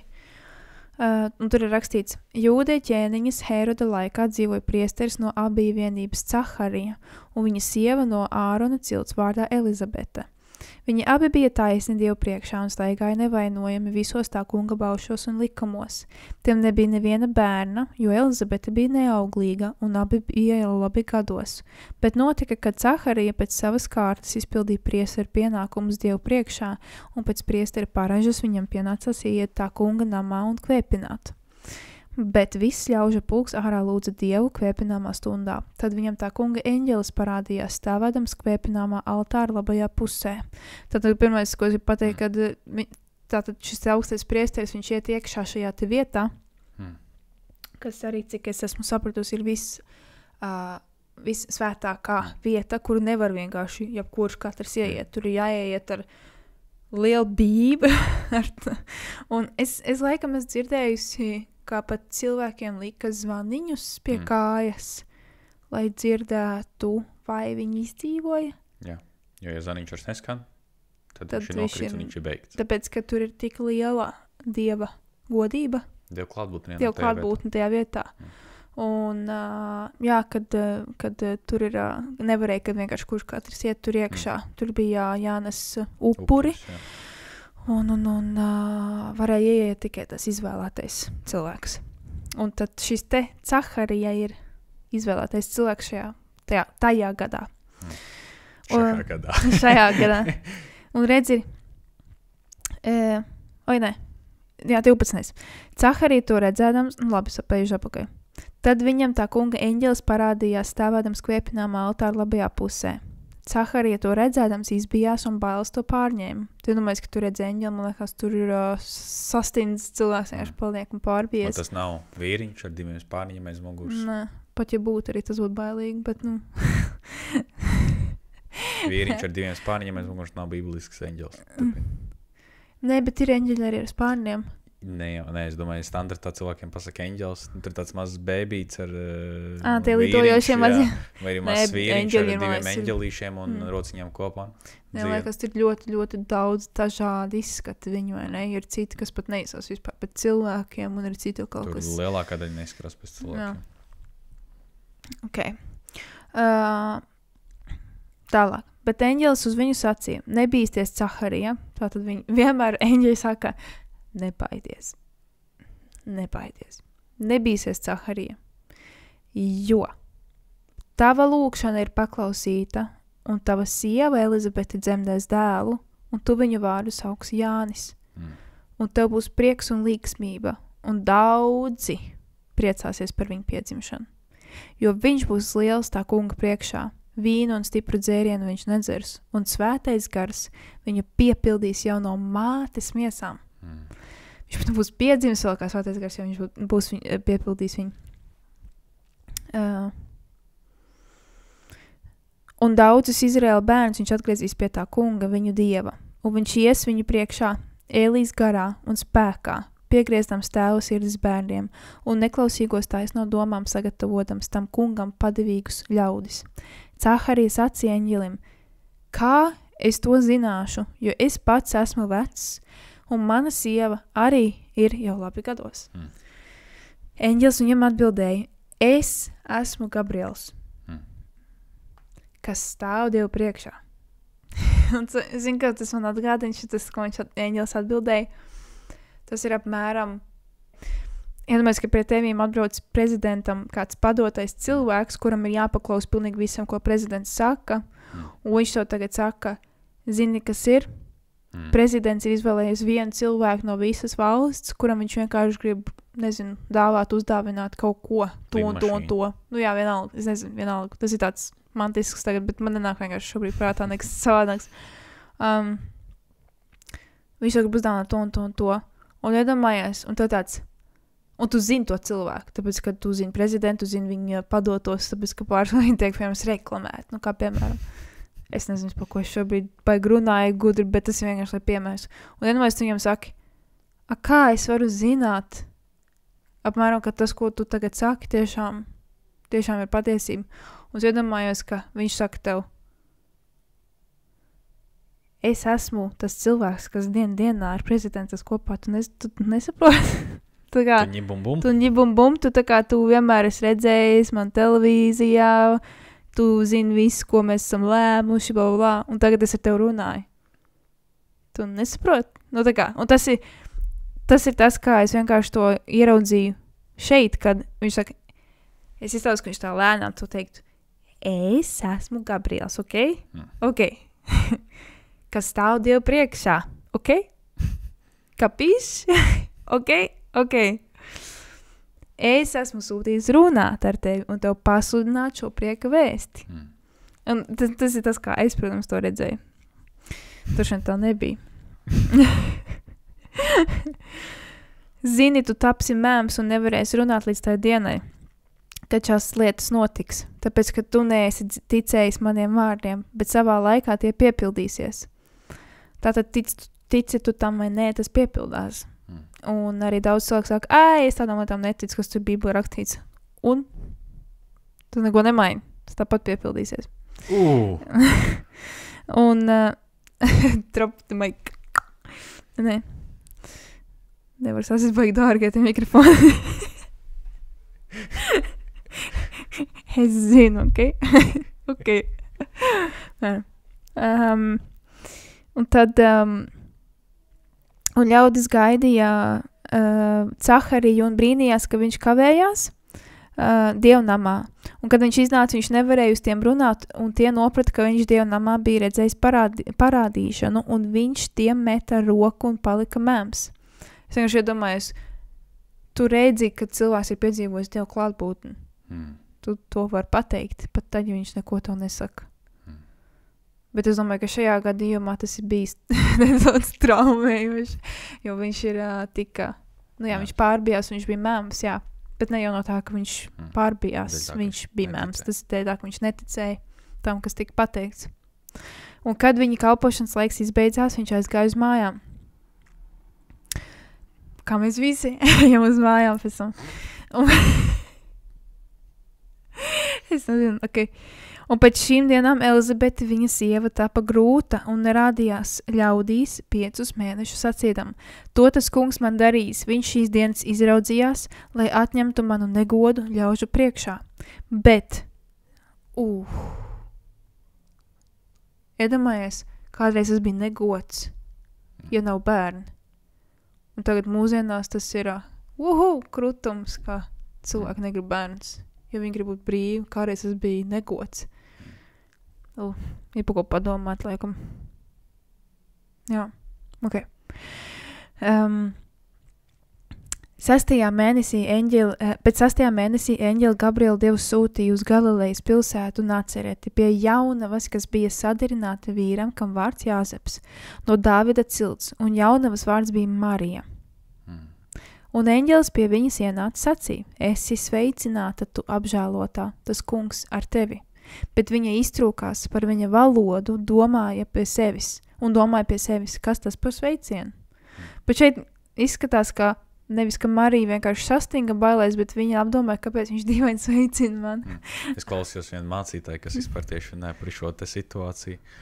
Viņš teica, ka dēļ tā, ka viņa atbildēja, ja tā nodomāja, liek noprast to, ka tā nav pirmā reize, un tad viņš deva tādu interesi, un tad viņš deva tādu, kā eņģelis apciemo Marijas. Jā. Un tad viņš deva tādu piemēru apmēram, ka Marija jau šī reizē jau sagaida tēju cepumiem. Tev arī varbūt kaut kā tēja vai kaut kā tāda. Kāpēc tā dīvaini man sveiciņš šoreiz kaut kas īpašs? Jā, es nezinu, es tiešām to nezinu. Varētu tā būt. Kāpēc, kāpēc ne? Ne jau viss uzreiz tiek uzrakstīts, un ne jau visu viņu visiem stāstīja. Bet, tas ir no mums tikai tagad šobrīd tā. Pielicis tas nav rakstīts. Kādien mēs to uzzināsim? Kādien mēs to uzzināsim, jā. Nebīsties, un eņģelis sacīja, nebīsties, Marija, jo tu žēlastību esi atradusi pie Dieva, un redzi, tu tapsi grūta savās miesās un dzemdēsi dēlu un sauks viņa vārdu Jēzus. Tas būs liels un viņu sauks par visaugstākā dēlu, un Dievs tas kungs tam dos viņa tēva Dāvida troni. Un viņš valdīs par Jēkabu namu mūžīgi, un viņa valstībai nebūs gala. Bet Marija sacīja eņģelim, kā tas var notikt, jo es vīra neapzinos. Tātad viņi bija nevainīgi. Tad eņģelis atbildēja uz to un sacīja, svētais gars nāks par tevi un visu augstākā spēks tevi apēnos. Ja mēs tikai apēnos. Tad mēs, kas par spēku, kad ir vajadzīgs tikai apēnot un viss kļūst auglīgs. Ja mēs, tas ir tāds spēks. Atgādini to pašu situāciju, kad apostoļu darbos mēs lasām par to, ka tad, kad Pēters gāja, viņa ēna krita, kad cilvēki tika dziedināti, kāpēc, ka Dievs bija ar viņu. Jā. Dievs ir būt ar tevi. Jā, un tā ir tikai ēna. Tu iedomājies, kas mums sagaida. Mēs pat nesaprotam, cik spēcīgs ir Dievs. Jā. Un tālāk rakstīts tātad, tāpēc tas, kas no tevis dzims, būs svēts, un tas taps saukts Dieva dēls. Vienmēr, kas solījums sievietei. Ne, meitenei. Viņa jau vēl nebija sieviete. Zini, Elizabete, tava radniece savā vecumā arī ir grūta un ar dēlu, un iet tagad 6. mēnesī. Viss garīgajā pasaulē ir zināms, visiem. Visi zina garīgajā pasaulē. Elizabete 6. mēnesī. Marija, tūlīt paliks stāvoklī. Tas un tas vienkārši viss ir zināms garīgajā pasaulē. Nebija ne Instagrams, ne Facebooks, ne internets, nekas nebija. Jā, protams. Vienkārši tas ir tik vareni, ka visi visu zina garīgajā pasaulē, visi zina vārdus cilvēkiem, visi ir... jā. Tātad Elizabete ir, tava radniece savā vecumā arī ir grūta ar dēlu un iet tagad 6. mēnesī. Tā, ko dēvē neauglīgu, tātad visi Elizabete dēvēja jau par neauglīgu. Viņa bija zinām, kā neauglīga. Viņa bija pazīstama ar to, ka viņa bija neauglīga. Viņa ir veca. Tad viss dzīve ir, kā saka, bez bērniem. Jā. Viņa bija gan neauglīga, un tagad vēl plusā viņa palika jau veca, līdz ar to tas ir pilnīgi neiespēja. Bet Dievam viss ir iespējams. Amen. Turpin. Bet Marija sacīja, redzies, esmu tā kunga kalpone, lai notiek ar mani pēc tava vārda. Divas dažādas atbildes no cilvēkiem. Tātad viens tic un viens netic. Eņģelis iet pie vienas sievietes, kas ir jau pārāk veca, un plus neauglīga, lai kļūst stāvoklī, un otra ir pārāk jauna, jeb viņai vēl nav bijusi šīta pieredze. Tātad ir abas situācijas pretējas un neiespējams. Abas ir neiespējams. Vienai jau ir bijis vīrs, kādam ir viņa neauglīga, un otrai vēl nav bijis vīrs. Jā, tieši tā. Lai prasa, kā? Jā. Ja es neapzinos vīru. Jā. Un šeit ir interesanti, tāpēc, kad abi prasīja, kā tas var notikt. Bet lieta ir tāda, ka Marija arī tad, ja viņa nesaprata, viņa teica, lai notiek tas, ko tu saki. Tu ļoti svarīgu lietu tikko pateici. Šito vajag pilnīgi atkārtot. Pat ja viņa nesaprata, viņa teica, lai tavs prāts notiek. Jā. Tieši tā. Un tālāk, pēc tam ir rakstīts, un eņģelis no viņas aizgāja. Un Marija cēlās tanīs pašās dienās un steigšus gāja kalnos uz pilsētu Jūdas novadā. Iegājusi Caharijas namā, viņa sveicināja Elizabeti. Un notika, kad Elizabete Marijas sveicinājumu dzirdēja, tad bērniņš viņas miesā sāka lēkt, un Elizabete tapa svētā gara pilna. Un viņa stiprā balsī sauc un sacīja, tu esi augsti teicama starp sievām, un augsti teicams ir tavas miesas auglis. Tātad Elizabete arī zināja. Jo te ir teikts, augsti teicams ir tavas miesas auglis. To saka Elizabete. Un tālāk ir rakstīts, no kurienes man tas, ka mana kunga māte nāk pie manis, tā tas parāda, ka viņa zināja, kad Marija ir stāvoklī. Redzi, tikko tavas sveicināšanas balss atskanēja manās ausīs, tad bērniņš manās miesās ar līksmīgu sāka lēkt. Tātad Elizabete jūta, ka Jānis vēderā sāka lēkt. Labi tai, kas ir ticējusi, ka tas, ko Dievs licis viņai sirdī sacīt, piepildīsies. Un angliski rakstīts ir svētīta tu esi, jo tu esi ticējusi. Latvijas rakstīts labi tev. Un šeit ir divas lietas, ko es gribu pieminēt. Viena lieta ir tā, ka viens ticēja, viens neticēja. Tas, kurš ticēja, to sauc par svētītu. Svētīts tu esi, jo tu esi ticējis. Amen. Svētīts tas vīrs, kas paļaujas uz to kungu. Bet tā kā bija otrs gadījums, kur ir šis te Caharija, un viņš neticēja. Un kas notika? Viņš tapa mēms. Tātad viens ieiet zem svētības, otrs zem... Un tāpat beigās Dievs izdarīja to, ko viņš teica, ko viņš... Abi divi piedzīvoja to, ko Dievs teica, ka viņš izdarīs. Tāpēc, ka Dievs nav ierobežojis no tā, kā mēs izlemjam darīt lietas. Viņš tāpat piepilda savu vārdu. Viņš tāpat piepildīs to, ko viņš te ir rakstījis. Vai mēs tur iekļausimies vai neiekļausimies, tas vienkārši mūsu brīvā izvēle, mēs gribam to piedzīvot vai nē. Bet tas nemanīs to, ka tas tāpat notiks. Un vienkārši lieta ir tāda, ka viens tiek svētīts un viens gan drīz vai tā kā pakrīt zem lāsta. Es nezinu, vai to var saukt reāli par lāstu, bet man šķiet, ka mēms cilvēks. Tā nav svētība. Tā nav svētība. Jā, tas ir pretēji. Un cik daudz tas izmaina? Vai tu tici tam, ko Dievs saka, vai netici tam, ko Dievs saka?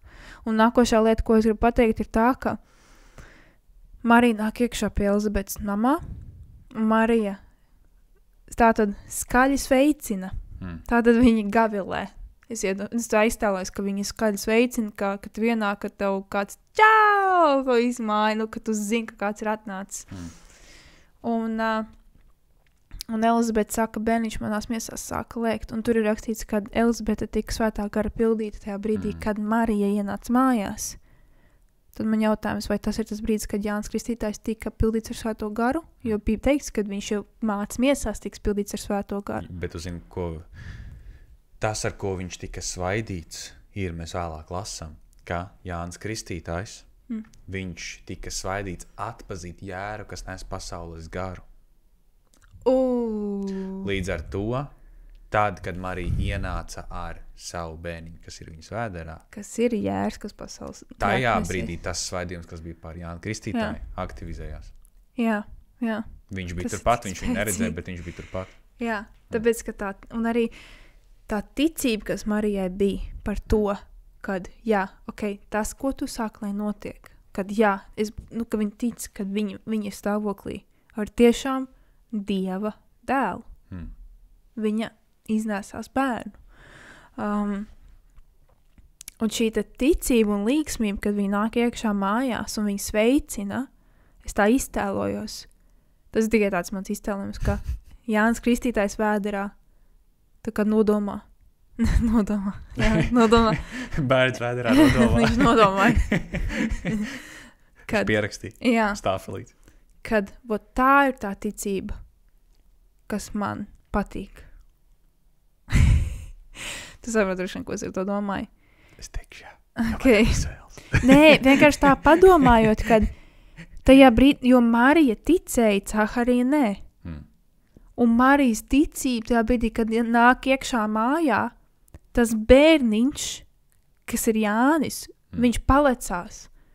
Un es vienkārši iztēlos, ka viņš palecās no tā, kad viņš sajūt kaut ko tādu, kas nāk no tur, kā lai pasaka? Saprot? Es nezinu, kā noraksturot saviem vārdiem. Tas ir apmēram tā, it kā tev ir bijusi kādreiz tāda sajūta, tev ir bijusi kādreiz tāda smarža, kuru tu atpazīsti, un tev uzreiz atnāk atmiņa par to smaržu. Varbūt. Man tā ļoti daudzreiz bijis. Kad es sajūtu kaut kādu smaržu, un man tas atcīt momentāli atpakaļ atmiņā kaut kādā momentā vai notikumā, kas ir bijis tikai smaržas dēļ. Un tas ir pa daudz dažādām smaržām. Atkarīgs kāda smarža, vai tā ir bijusi pozitīva vai negatīva atmiņa. Un es vienkārši iztēlojos, ka tajā brīdī, kad Jānis Kristītājs ir klēpī Elizabetei, un Marija nāk iekšā ar to sveicienu un ar to ticību, kāpēc viņus turien gāja, es ticu, ka tāpēc, ka viņi ticēja visam, par ko, kas bija rakstīts, viņi atnāca, tāpēc, ka viņi ticēja. Un man sajūt vienkārši, ka Jānis Kristītājs, tā kā es salīdzinu kā šo te smaržu, viņš izjuta un viņš sakonektējās. Šitā sievietes zina, par ko iet runa. Saprot, tas ir tas, kā es to iztēlos, kāpēc viņš palecās. Bet tad, kad tu sāk runāt par to, kad Jērs, kas nes pasaules grēku, kad viņš atpazīs Jēru. Nē, kā tu teici to raksturvietu? Viņš ir svaidīts atpazīt. Ka viņš ir svaidīts, jā, tas ir viņa svaidījums. Tas viņa svaidījums, jā.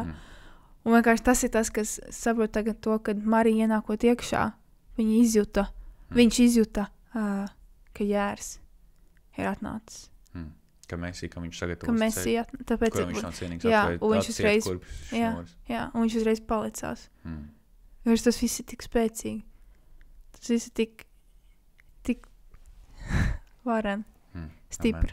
Jā, šeit ir daudz ko droši vien pārdomāt. Es domāju, ka te ir vēl stiprāki un lielāki dziļumi, ko mēs vēl nezinām par šo rakstu vietu. Šīs ir tikai tādas pārunas par to, kā mums šķiet. Bet tāpatās runājot par šo situāciju, tas tikai parāda to, ka Dievs ir uzticams, vai tu esi bijis uzticīgs, vai tu neesi bijis uzticīgs. Arī 2. Timotejam 2. nodaļā 11. pantā ir rakstīts tā: patiesi ir šis vārds. Ja mēs esam līdzi miruši, tad mēs arī līdzi dzīvosim. Ja mēs pastāvam ciešanās, tad mēs arī līdzi valdīsim. Ja mēs aizlieksim, tad arī viņš aizliegs mūs. Ja mēs esam neusticīgi, viņš paliek uzticīgs, jo viņš nevar sevi pašu aizliegt. Neskatoties to, vai Caharija un Elizabete ticēja, Dievs bija uzticams. Neskatoties to, vai Marija ticēja, Dievs tāpat bija uzticams. Un kā tu teici, viens no savas ticības bija svētīts, otrs no savas neticības bija iegāja lāstā. Un es domāju, cik ļoti... Un tāpat ne uz mūžiem, bet līdz tam laikam, kad es piepildījos, tātad tā kā tur pārlās Dieva žēlastība, ka tas nav tas, ko viņš grib. Amen.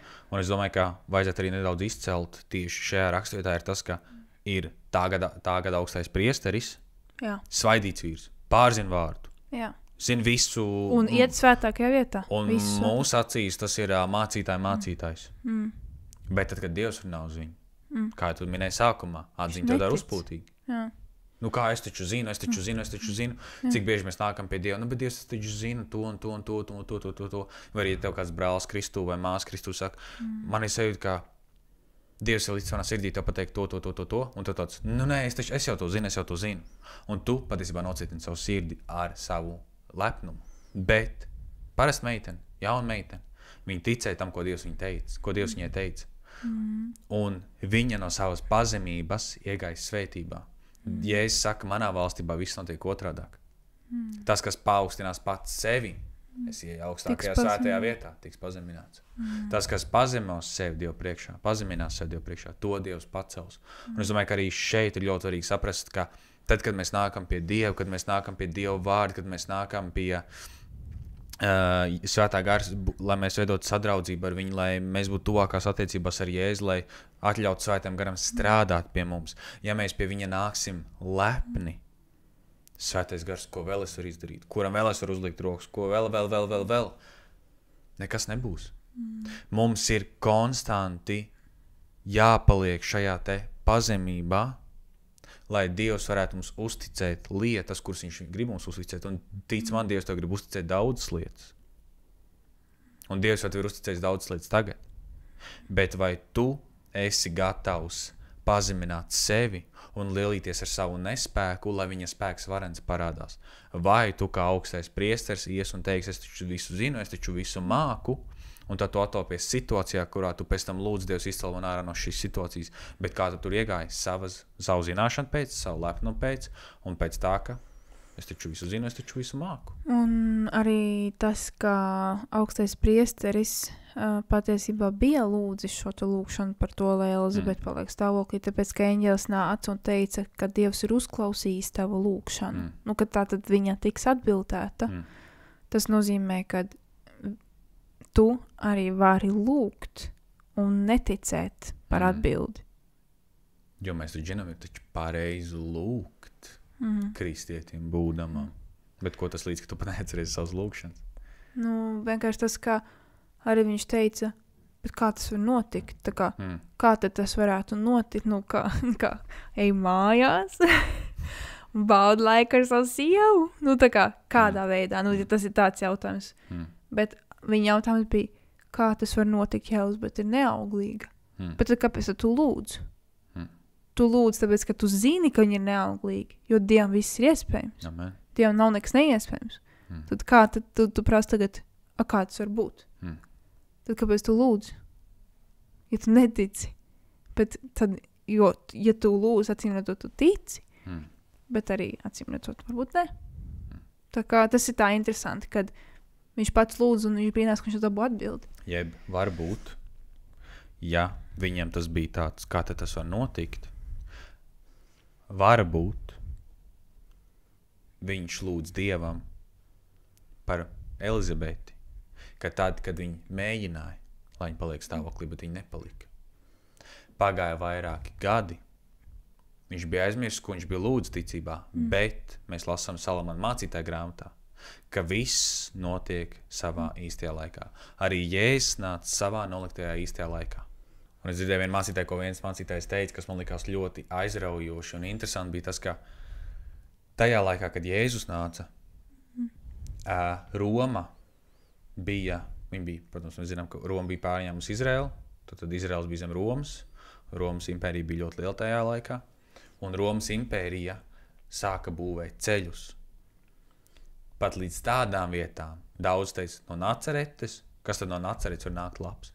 Kāpēc? Tāpēc, ka Nacarete bija tik maza, tik aizmirsta, tik nolikta malā, ka uz tādu vietu pat ceļi neveda, bet pateicoties Romas impērijai, uz to vietu veda ceļi.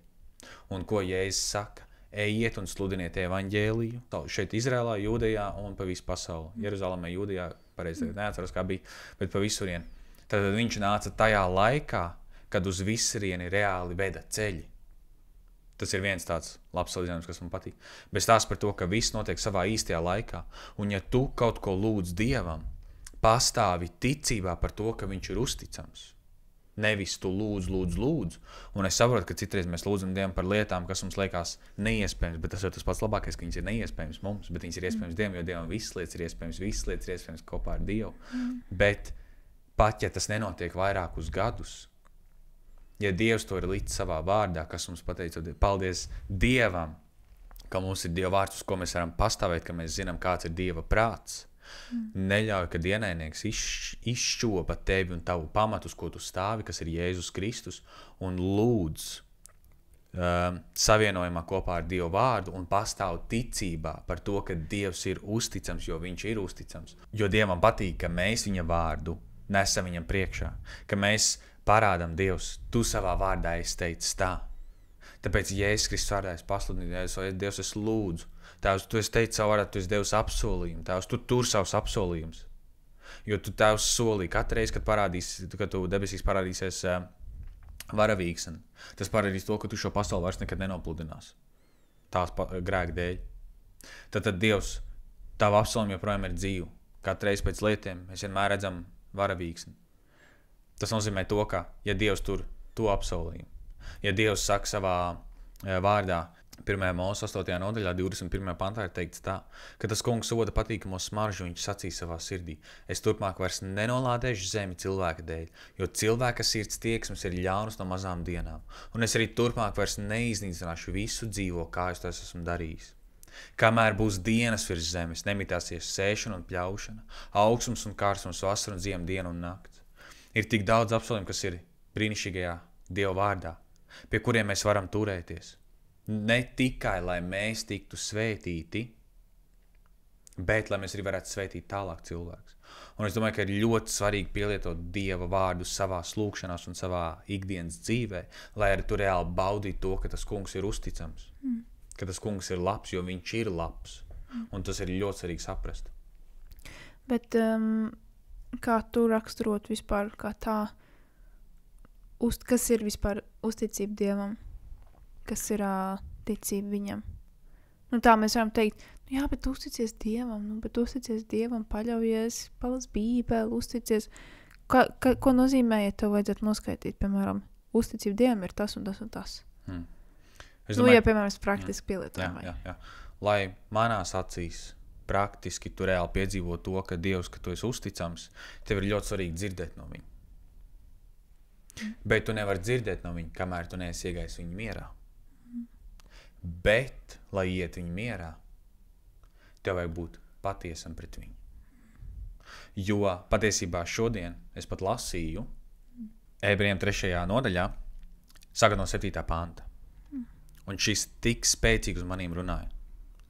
Tāpēc, kā svētais gars saka, tad svētais gars saka, šodien, ja dzirdēsit viņa balsi, neapcietiniet savas sirdis kā sarūktinājumā, kārdināšanas dienā tuksnesī. Sarūktinājumā, kārdināšanas dienā tuksnesī. Paldies. Kur jūsu tēvi mani kārdinājuši pārbaudīdami. Kaut gan bija redzējuši manus darbus 40 gadus. Tāpēc es sašutu par šo paudzi un teicu, vienmēr viņi maldās savās sirdīs, bet manus ceļus viņi nav atzinuši. Tāpēc es esmu zvērējis savās dusmās, tiem nebūs iet manā atdusā. Kāpēc viņi nevarēja iet Dieva atdusā? Kāpēc mēs nevaram iet Dieva mierā? Tāpēc, ka mēs neklausām tam, ko Dievs mums saka. Dievs mums savā vārdā ir tik brīnišķīgi vienkārši atklājis, ko viņš grib priekš mums, ko viņš ir paredzējis priekš mums. Kad Dievs mums ir devis Jēzus Kristus vārdu, kura priekšā locās pilnīgi visi ceļi, ka mēs Jēzus Kristus vārdā varam uzlikt rokas, cilvēki tiek dziedināti. Mēs varam uzlikt rokas, cilvēki tiek atbrīvot. Brīnišķīgi lietas kalpo Jēzum, krīt viņu priekšā. Mums ir brīnišķīgas liecības par to, kā lietas beidz līt, ka tas ir nepieciešams, kā saule sāk spīdēt, par to, kā situācijas izvēršas par labu mums, pat tad, kad tā nevajadzētu būt. Kāpēc? Tāpēc, ka mēs pielietojam Jēzus Kristus vārdu ne jau, lai nestu godu sev, bet lai nestu godu viņam, par to, ka viņš strādā mūsu dzīves situācijās, bet tu nevari iet Dievu mierā, ja tu neklausi viņam, ja tu neklausi viņa balsī. Un ja Dievs tev saka, nāc pie manis, Mateja 11.28, nāc pie manis ar savām rūpēm, ar savām raizēm. Un ja tu neej pie viņa, bet ja tu pats mēģini ar to visu tikt galā, kā tad tu vari dzirdēt viņa balsi, ja tu neej pie viņa? Bet ja tu ej pie viņa, bet tu pat neliec visu ārā, tu vienkārši ej, jo tev ir pareizi iet pie viņa. Bet ja tu neuztici viņam savu sirdi, ko es arī esmu runājis arī pagājušajā podkastā, ka tev ir viņam jāuztic savas sirds. Un tas ir tas par šo te uzticību, ko tu vaicā par to, ka tad, kad tu uztici Dievam savu sirdi, Dievs, priecīga situācija, bēdīga situācija, tev kāds ir uzbrucis vienalga.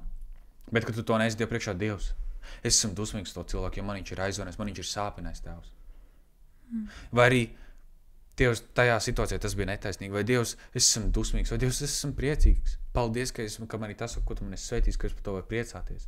Bet, kad tu viņam uztici savu sirdi, un kad tu vienkārši baudi viņu, viņa klātbūtni, kad tu to visu nes viņa priekšā, tu uztici viņam savu sirdi, viņš tev arī var sākt uzticēt savu sirdi. Dievs tev var sākt atklāt lietas. Un tad, kad Dievs tev sāk atklāt lietas, tad arī tu sāc staigāt tās lietas, un tu saproti, ka, bet tas, ko viņš man teica, ka tas ir pa īstam, ka es varu uzticēties tam, ko viņš man saka. Jo mēs zinām to, ka Dievs nespēja melot, Dievs nevar melot. Tad pilnīgi viss, ko Dievs saka, ir taisns, patiesas, un mēs tam varam uzticēties, bet vai mēs tam izvēlamies uzticēties, tas ir atkarīgs tālāk no mums. Tāpēc tas ir ļoti svarīgi manās acīs, ka mēs ejam pie Dieva, kādi mēs esam. Mēs nesam savus sirdis viņa priekšā. Un mēs ne tikai aizejam, izkritam savu atkritumus un ejam projām, bet mēs paliekam pie viņa. Mēs esam sadraudzībā ar viņu, attiecībās ar viņu kā vīrs ar sievu, kā līgava ar līgavaini. Un caur to viņš mūs piepilda Mateja 11.29, ka viņš mums atdod savu nastu, ja viņš atdod mums savu jūgu, kas ir viegls un patīkams. Jo mēs zinām, tās rūpes un reizes, kas ir manā dzīvē, tās vairs nav manas, tās ir viņa. Un viņš iedod savu jūgu, kas ir viegls patīkams, kas ir esi mierā. Pāvils konstant savās vēstulēs saka, lai Jēzus Kristus žēlstība un miers ir ar jums. Tāpēc, ka tu nebūsi Dieva žēlstībā un Dieva mierā, tu nedzirdēsi viņa balstu, tu nejūtīsi viņa vadību savā dzīvē. Tāpēc tas ir ļoti, ļoti svarīgi manās acīs. Un kas tavuprāt, tavās acīs ir kaut kas tāds, ko varbūt es palaidu garām, ko es varbūt nepateicu, vai kaut kas tāds no tavas skatījuma, no tavas dzīves pieredzes, cik tu esi staigājis kopā ar Jēzu? Tas, kas man būtu tāds, tā praktiski pielietojami piemēri, jo man šķiet, ka visam jābūt arī viegli saprotamam un praktiski pielietojamam, tad, kad mēs gribam runāt par šitādām lietām, jo mums ir jāiemācās staigāt tajā reāli vienkāršībā, jā. Tā kā priekš manīm uzticība pirmkārtām ir, tā kā tu jau teici, dzirdēt viņu kā tā, pats par sevi fakts ir svarīgs, bet ne tikai varbūt dzirdēt, bet arī sadzirdēt. Kā saka, tu vari dzirdēt viņu, bet tu jau vari īsti tā kā tas būtu daudz precīzāk, tas, ko es teicu. Nē, tu pareizi pateici. Es domāju par to, ka bet tas vārds tu ar mani vari runāt, un es varu vienkārši tevi ignorēt un neko neklausīties. Vai arī tu uz mani vari runāt, un es varu atvērt muti, ok. Zin kā, tā kā klausīties vienkārši. Un tas arī ir iemācīties sadzirdēt to, ko viņš grib pateikt, un tad, kad tu sadzirdi, apzināties to, ka viņš tevi mīl, zināt to, ka viņš tev ir piedevis, tavus grēkus. Un vēl ir tas, ka tad, kad tu zini to, ka kāds ir Dieva prāts uz tevi, jo tu esi dzirdējis viņu, ja tu esi lasījis viņu vārdu, un viņš ar savu vārdu ir runā, tu zini, kāds ir viņa prāts. Tad, kad tu zini, kāds ir viņa prāts, tu vari viņam paļauties uz to, ka, ok, ja tavs prāts par mani ir, un tavs domas par mani ir labs, tīkams un pilnīgs. Ja viņš saka, Iesejs, man liekas, Iesejs, es zinu, kādas ir manas domas par jums, mieru un glābšanas domas, ka es jums beigās došu to, ko jūs cerat. Un ja kāds pret tevi vērš uzbrukumu, tu zini, tas nenāk no manis. Tā kā zināt to, ko viņš saka. Man šķiet, tas bija Iesejs 29, manuprāt. Man liekas, tas ir Iesejs 55. Mums nevajag miegu, mums vajag atbildes. Katrā ziņā, tad, kad tu zini, ko viņš par tevi saka, tad tu vari sākt vienkārši tā nomierināties un paļauties, ok, es zinu, ko viņš saka par šo situāciju, zinu, ko viņš saka par mani, tātad es saprotu, no kurienes tās lietas nāk, no kurienes viņas lido, vai tas ir pārbaudījums, vai tas ir uzbrukums. To es arī uzreiz atšķiru. Tā kā es zinu, ka tas ir uzbrukums, ok, es zinu, kā to tiek galā, tāpēc, ka es zinu, ka tas nebūs kā pārbaudījums, bet tā, kas ir pārbaudījums, es zinu, ka tas ir pārbaudījums, jo tas cels man ticību. Tā kā tas arī ir jāsaprot, kas nāk no Dieva un kas nenāk no Dieva. Tas arī ir svarīgi. Un tad nākošā lieta ir slavēt Dievu. Amen. Obligāti. Tas ir kaut kas tāds, ko es esmu mēģinājusi izgriezt ārā no savām attiecībām ar Dievu kaut kādu laiku, jo man vienkārši ir slinkums, man negribās, vai es nejūtos tā, vai kaut kā tam līdzīgi. Bet es neesmu atradusi nevienu lietu stiprāku kā slavēšanu un lūkšanu. Nevis vāvuļošana, kad tu vienkārši, es esmu vāvuļojis tik daudz, vienkārši tik stundām, un pēc tam es jūtos, ka es vispār esmu pavadījis laiku ar Dievu. Tāpēc, ka nekas no tā, ko es vāvuļoju, absolūti nebija tā, kā tik tiešām tam aizienāk no manas sirds.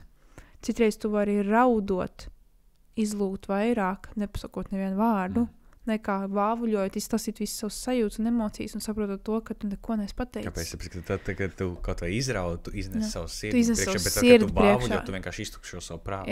Jā, praktiski tā. Man arī ir bijis, protams, kad es izskratu savu sirdi Dievam stundām, un man reāli saliekās pa plauktiņiem. Jā, bet tu izskatīji sirdi, nevis prātu. Jā, un tas ir tā, tur ir tā atšķirība. Tātad, lūgt un slavēt. Bet slavēt, es pat teiktu, ir pirmajā vietā. Un tad ir lūkšana. Tāpēc, kad slavēšana nofokusē tev uz Dievu varenību. Lūkšana tev arī var nofokusēt uz Dievu varenību, bet viņi arī tev var brīžiem aiziet kā man ir tika, un tad aiziet tā kā tajā.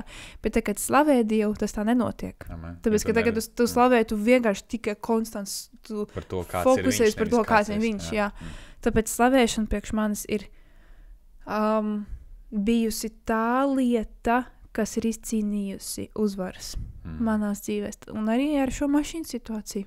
Amen. Slavēšana, es pa vidu braucu uz mājām, tā jau bija otrā reize, kad es piedzīvoju Dievu varenību tiešām šādā varenā veidā, un tā bija otrā reize, kad es mašīnā dziedāju dziesmu, un es teicu, Dievs, es zinu, ka tev ir viss iespējams, tu esi uzticams, aleluja, tev nav nekas neiespējams, vienkārši kaut kāds pilnīgi dziesmas, kas pat neeksistē, vienkārši kaut ko dzied un kliedz un slavē, un tad, kad es tā daru, tad es piedzīvoju Dievu varenību.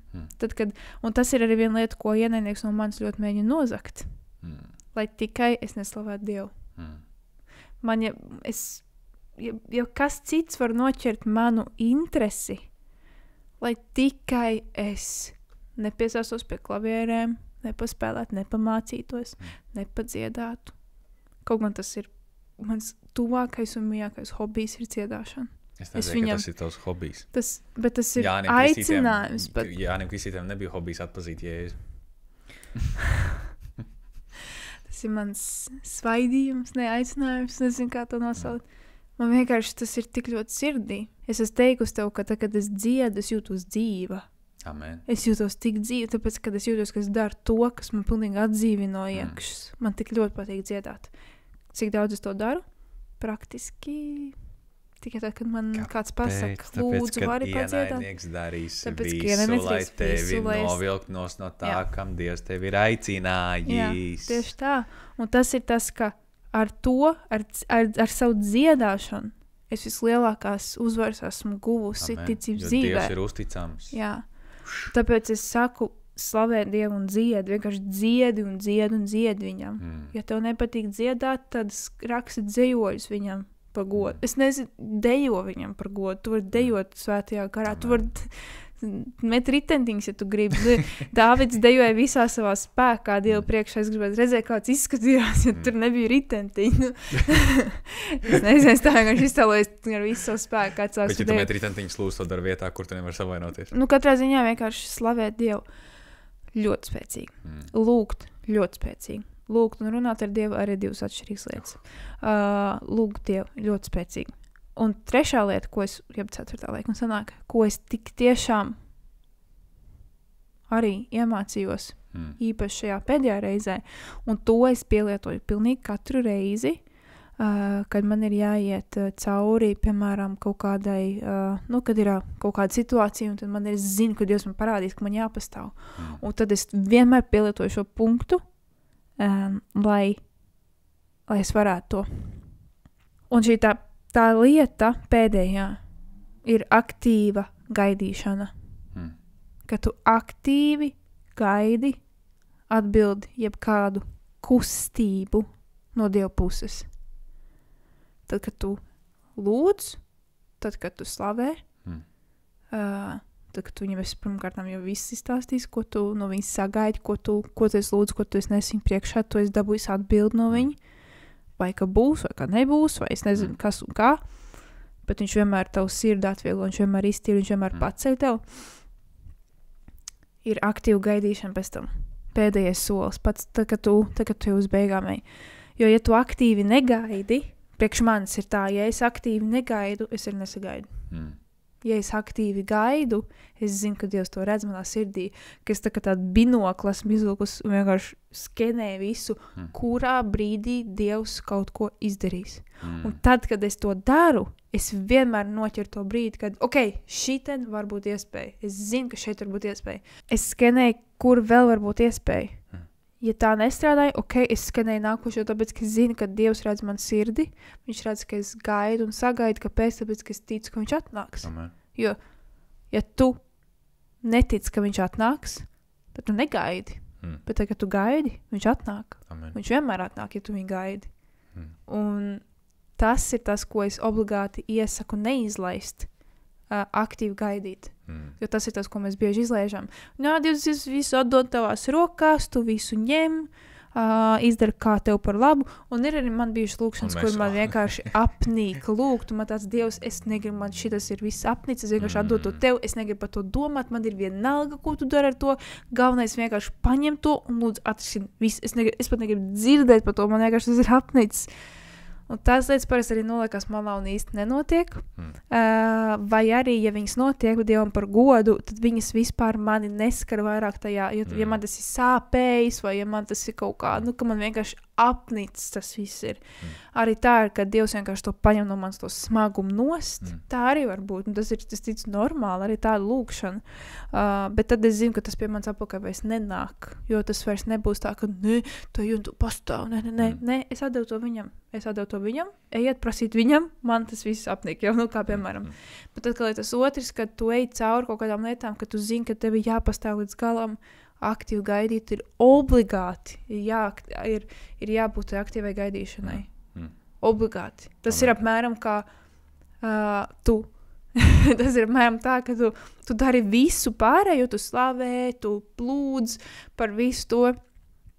un tu visu sagatavo, lai tikai tu piedzīvo to rezultātu. Tas apmēram tā ir, kā tu uzpacē mašīnu, uzliec viņai ziemas riepas, tu viņu iepildi ar degvielu, tu visu izdari un iebrauc nogtavā un aizslēdz cietumu, vienkārši man nekur nebrauc visu ziemu. Bet tev ķipa. Bet man ir, es taču visu izdarīju, es lūdzu, es slavēju, nekas nenotika. Kāpēc tu gaidīji? Tu sagaidīji, tu aktīvi gaidīji, tu skenēji, tu vienkārši, Dievs, es zinu, ka kurā brīdī tu būsi, es zinu, es gaidu, Dievs, tu pamācies no rīta, es zinu, Dievs, šodien es tev piedzīvošu, šodien, Dievs, tu to izdarīji šodien, nebija, ok, Dievs, rītā, ok, nākamais dien atkal, Dievs, šodien būs, šodien, tu aktīvi gaidi, tad, kad tu aktīvi gaidi, es neticu, ka viņš neatnāks. Tam es vairs neticu. Tāpēc, ka es esmu piedzīvojis viņu tik skaisti, ka viņš man ir parādījis to, ka viņš ir uzticams, tad tālāk es zinu, ka tas man vairs nav uz manas atbildības. Jo, ja viņš atnāk, tad viņš atnāk. Un viņš atnāk, tāpēc, ka viņš ir uzticams. Amen. Jo Dievs ir uzticams. Amen. Tas ir viss, ko es varu pateikt. Amen. Amen. Tas nav atkarīgs pat no manis pēc tam. Es no savas puses izdaru visu, ko vien es varu. Es zinu, ka viņš atnāks. Amen. Tāpēc arī, mīļais klausītāji, ja tu esi sajūties, ka tu neesi bijis uzticams, ka tev ir bijusi sajūta, ka tu esi pievīlis Dievu vai kaut ko, ka tu esi sagrēkojis pret Dievu, ka tev ir sajūta, ka tu pilnīgi jūties tik netīrs, un es tev pasaku uzreiz, arī es tā esmu jūties, esmu tik netīrs viņa priekšā, ka man ir pilnīgi kauns nākt viņa priekšā, ka man es jūtu, Dievs, es taču zināju, ka man tā nevajadzēja darīt, es zināju, ka man tā nevajadzēja teikt, es zināju, ka man tā nevajadzēja nodomāt vai cerēt par kaut ko nepareizi. Slavu Dievam, ka tu tā jūties, tāpēc, ka tas parāda to, ka tev ir svētais gars, kas tev pārliecina par grēku, ka tev ir kauns par to, ko tu esi darījis, tāpēc es iesaku skatītājiem tas, ka tu tā jūties, tas ir normāli, tas nav tā, ka, viss tagad Dievs man atstums atnesīs, nē, cilvēks, kuram ir vienalga, ko viņš dara, un viņš dara visu, ko viņš grib, viņam pat nav ne mazāk kā pārdzīvojumi par to, ko viņš dara, bet ja tu tā jūties, tā ir zīme, ka Dievs tev velk apakaļ. Amen. Tā kā bija viens mācītājs, kurš pateica, vislielākā atklāsme, ko tu vari saņemt, ir tas, cik reāli liels sūds tu esi. Tāpēc, ka, ja vien mēs zinātu, cik liela ir tā grēcīgā daba, kādas domas mums ir prātā, ko mēs pat paši kaunamies atzīt kādam, bet Dievs to visu redz. Ja vien mēs saprast, cik Jēzus upuris ir perfekts un pilnīgs, un ka bez viņa upuriem mums vienkārši nav izredzes. Vistīrākajam cilvēkam, kas mēģinājis ir sev turēt no vislabākajā tīrībā, viņš tāpat ir netīrs. Viņš tāpat nevar stāvēt Dievu priekšā bez Jēzus. Tas ir normāli, ka mēs jūtamies tā, piedod, ka es tev pārtrauc turpini. Vienkārši es gribu pateikt to, ka tas nav, ka ja tu tā jūties, priecājies, ka tu tā esi sajūties, nevis, ka tu izdarīji grēku, un tev bija tāds, vienalga, Dievs tāpat man piedos, es daru, ko es gribu. Tas ir otrs grāvs, kurā nevajag, tas ir spēlēšanās ar uguni, ka tu dari, ko tu gribi, jo Dievs taču tev visu piedos, un tā ir viņa žēlastības. Tā kā Dievs piedod, protams, ka Dievs piedod, bet tā kā Pāvils saka, tieši tā, Dievs piedod to, par ko mēs nožēlojam. Un tā kā Pāvils saka, vai tu nesaproti, ka Dieva žēlastība tev ved uz atgriešanos? Tā Dieva žēlastība, kas tev ir dota, kad Dievs tev saka, es tev piedodu, nāc mājās. Tas nenozīmē, ka tu tagad es skriešu atkal prom no tevī un atkal sašmucēšos. Tas tā nestrādā. Dievs tev vēl kādu pakaļ, tāpēc, ka viņš ir žēlastīgs, viņš tev mīl, lai tu neiet prom no viņa. Un tas ir normāli, ka tu citreiz jūties, un tas ir labi, ka tu jūties slikti par to, ka tu esi sagrēkojis pret Dievu. Tā ir zīme jau, kas parāda to, ka tu piederi viņam, ka tā nav tava daba, ka tev iekšā viss pilnīgi grauž pretēji, es izdarīju kaut ko nepareizi, es nevaru to sadzīvot, tas nav normāli. Tas parāda to, ka tevī tas attīrās, tas nāk ārā, tas kausējās kā zelts, ka Dievs tev izkausē no tiem netīrumiem ārā, lai viņa atspulks varētu tikt redzams tajā zeltā. Amen. Amen. Un es arī reāli sirdī jūtu, ka tev ir sajūta, ka tu esi tik netīrs un ka tu esi tavās acīs, jeb savās acīs tu esi izdarījis tik daudz slikta, ka Dievs jau tev vairs noteikti nepaņems atpakaļ. Bet es tev gribu pateikt to, ka Dievs ir uzticams. Mēs tikko lasījām, tikko atpakaļ lasīju, ka pat tad, kad es biju neusticīgs, viņš ir uzticīgs. Viņš ir uzticīgs. Un ja tu ies pie viņa, ej pie viņa, viņš tev aicina pie sevi. Tāpēc, ka no viņa rokas, Dieva vārdā ir teikts, nekas tev nespēs izraut ārā. Jo viņš grib tev turēt savā rokā tik cieši, tik tik tevi paņemt pie sevis klāt, ka nekas nespēs tevi izraut ārā no viņa rokas. Un to es tev saku, mīļais klausītāji, ka viņš tevi sagaida, viņš ir uzticams. Tu varbūt jūties kā šis te pazudušais dēls, kas paņēma no tēva tās svētības, kas viņam tāpat pienācās.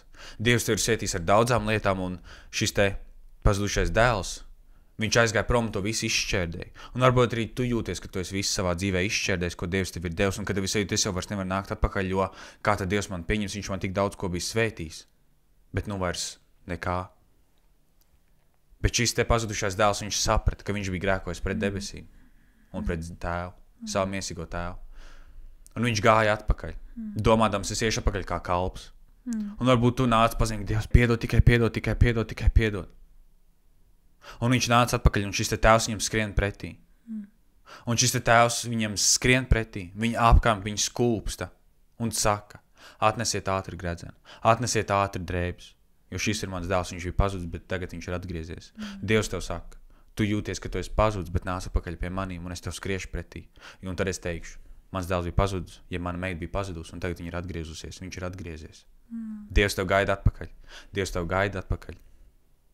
Nestāv mēslos, bet nāc pie viņa. Viņš tev mīl. Nāc arī ar tiem mēsliem. Droši nāc tāds, kāds tu esi. To ir bieži cilvēki jau dzirdējuši. Bet reti, kad mēs nākam tādi, kādi mēs esam. Es pati tādā esmu bijusi, kad mēs bieži to sakam citiem cilvēkiem, bet es bieži to saku citiem cilvēkiem, bet es pati tā citreiz nedaru. Kad es nenāku pie Dieva tādu, kāda es esmu, es nāku pie Dieva ar to, kad jā, Dievs, tu man piedod visus mans grēkus, tu esi vairens, tā. Un iekšēji es jūtos tā, ka es vienkārši gribu raudāt, jo es jūtos slikti, nogurusi, pārgurusi. Man negribas pat ēst taisīt, man vienkārši viss jau liekas, jā. Un citreiz, kad man tāds, ok, Dievs, es varu pie tevi nākt godīgi, patiesi sirdi. Un tas viņam saka, Dievs, man reāli ir apnicis taisīt ēst. Reāli es esmu nogrūst pēc darba taisīt ēst. Es pat nezinu, ko taisīt ēst. Un pēkšņi, tad, kad es vienkārši viņam to saku, es jūtu, ka manī sāk nākt brīvība iekšā. Kāpēc? Tāpēc, ka es nācu ar to, kas mani spieda nost. Es zinu, ka Dievam tas netraucē, ka man gribas vai negribas taisīt ēst, tas viņam neko neiespaido, bet mani tas iespaido. Un tad, kad es nāku pie viņa ar atvērtu sirdi, viņš, lai arī cik dīvaini tavu problēmu būtu, viņš sāk atvērt tavu sirdi ar to vieglumu. Kāpēc? Tāpēc, kad es nācu tādu, kāda es esmu. Kāda jēga man nāk Dievu priekšā, jā, Dievs, tu esi varens, tu esi fantastisks, tā. Ja visi tie vārdi nāk vienkārši no tāda prāta līmeņa, ka man sirds ir vienkārši nogurus, kad es vienkārši gribu gulēt, es esmu nogurus pēc darba, man jātais ir ēst, kā piemēram, tas tāds ikdienišķs piemērs ir, bet man tas iespaido, man tas reāli iespaido. Un kāda jēga, ja es runāju pareizi, bet man sirds stāvoklis ir pilnīgi savādāks. Dievs jau grib to, kas ir manā sirdī. Un cik bieži vien viņš ir par mani tādā veidā parūpējies, ka ja es viņam izstāstu, kad man, piemēram, negribas taisīt ēst, vai ko, un šajās dienās man ir bijis tā, ka negribas taisīt ēst. Paskatoties uz atpakaļ, es lielākoties esmu bijusi tik garšīgi pēdusi, jo vai nu man vīriņš aizved uz kādu garšīgu bufeti, vai nu darbā man priekšnieks nopērk pusdienas, vai nu kaut vienkārši tas, ka Dievam interesē. Nav tā, ka viņam ir vienalga par tavu mazāko problēmu, un tā man problēma varbūt bija tik minimāla tagad. Tas, ko es vienkārši gribēju pateikt, ir nāc tāds, kāds tu esi. Varbūt tev ir cita problēma, kas tev vienkārši sit ārā. Varbūt tev ir, nezinu, tu atnāc mājās un tev katru dienu kaķis bļauj mājās. Un tev vienkārši kaitina tas. Un tāpēc tu nevar pavadīt laiku ar Dievu. Ja tev kaitina, tev kaķis bļauj. Un es nezinu, katram viņu varbūt savādāk. Bet ja tu nāc pie Dieva un saka, Dievs, man kaitina, ka tas kaķis bļauj. Nu, kā piemēram, viņš ienāk tajā situācijā. Un viņš tev palīdz atrisināt to, lai arī cik viņi ir dīvaini, lai arī cik viņi ir maziņi. Kādam varbūt problēma ir, kad man mamma no bērnības stāstīja to un to par Dievu vai kaut ko tam līdzīgu, un tāpēc es tagad vairs neticu tam un tam un tam. Stāsti to Dievam. Saki, Dievs, es gribu to ticēt, bet man tas sāp, man tas sēž no bērnības. Tev nav jāmelo. Nē, Dievs, es Jēzus Kristus vārdā, es vienkārši nepieņemu to, bet varbūt tu esi to tik ļoti pieņems, ka tu pat nemāki dzīvot savādāk. Tad runā ar Dievu, Dievs, es nemāku savādāk. Man sāp sirds, es nemāku savādāk. Man izstāstīja to par tevi. Kad zin, kā ir cilvēki, kas vienkārši stāst par Dievu arī sliktas lietas, kad, jā, man tur vecmāmiņa lūdz Dievu to un to un to, bet pilnīgi viss aizgāja nepareizi, un tad viņi man stāstīja, kā viņi dusmīgi es nezinu, tur varbūt jebkas, es dzirdējusi visu kaut ko, un pēc tam tikai tā netic bērni un mazbērni tikai tāpēc, ka kāds kaut ko pastāstīja. Bet varbūt tu gribi ticēt. Varbūt tu gribi ticēt Dievam, bet tev vienkārši tas no bērnības tik ļoti ir iesēdies, ka tu, piemēram, nevari vairāk. Stāsti to viņam. Prasa Dievs, tā bija? Kas tur notika? Vai es varu tev uzticēties? Un sāc iet savu personīgo gājumu ar viņu. Un tā. Tas viss no manas puses. Tāpēc vēlreiz sakam, Dievs ir uzticams. Jēzus Kristus vārdā. Amen.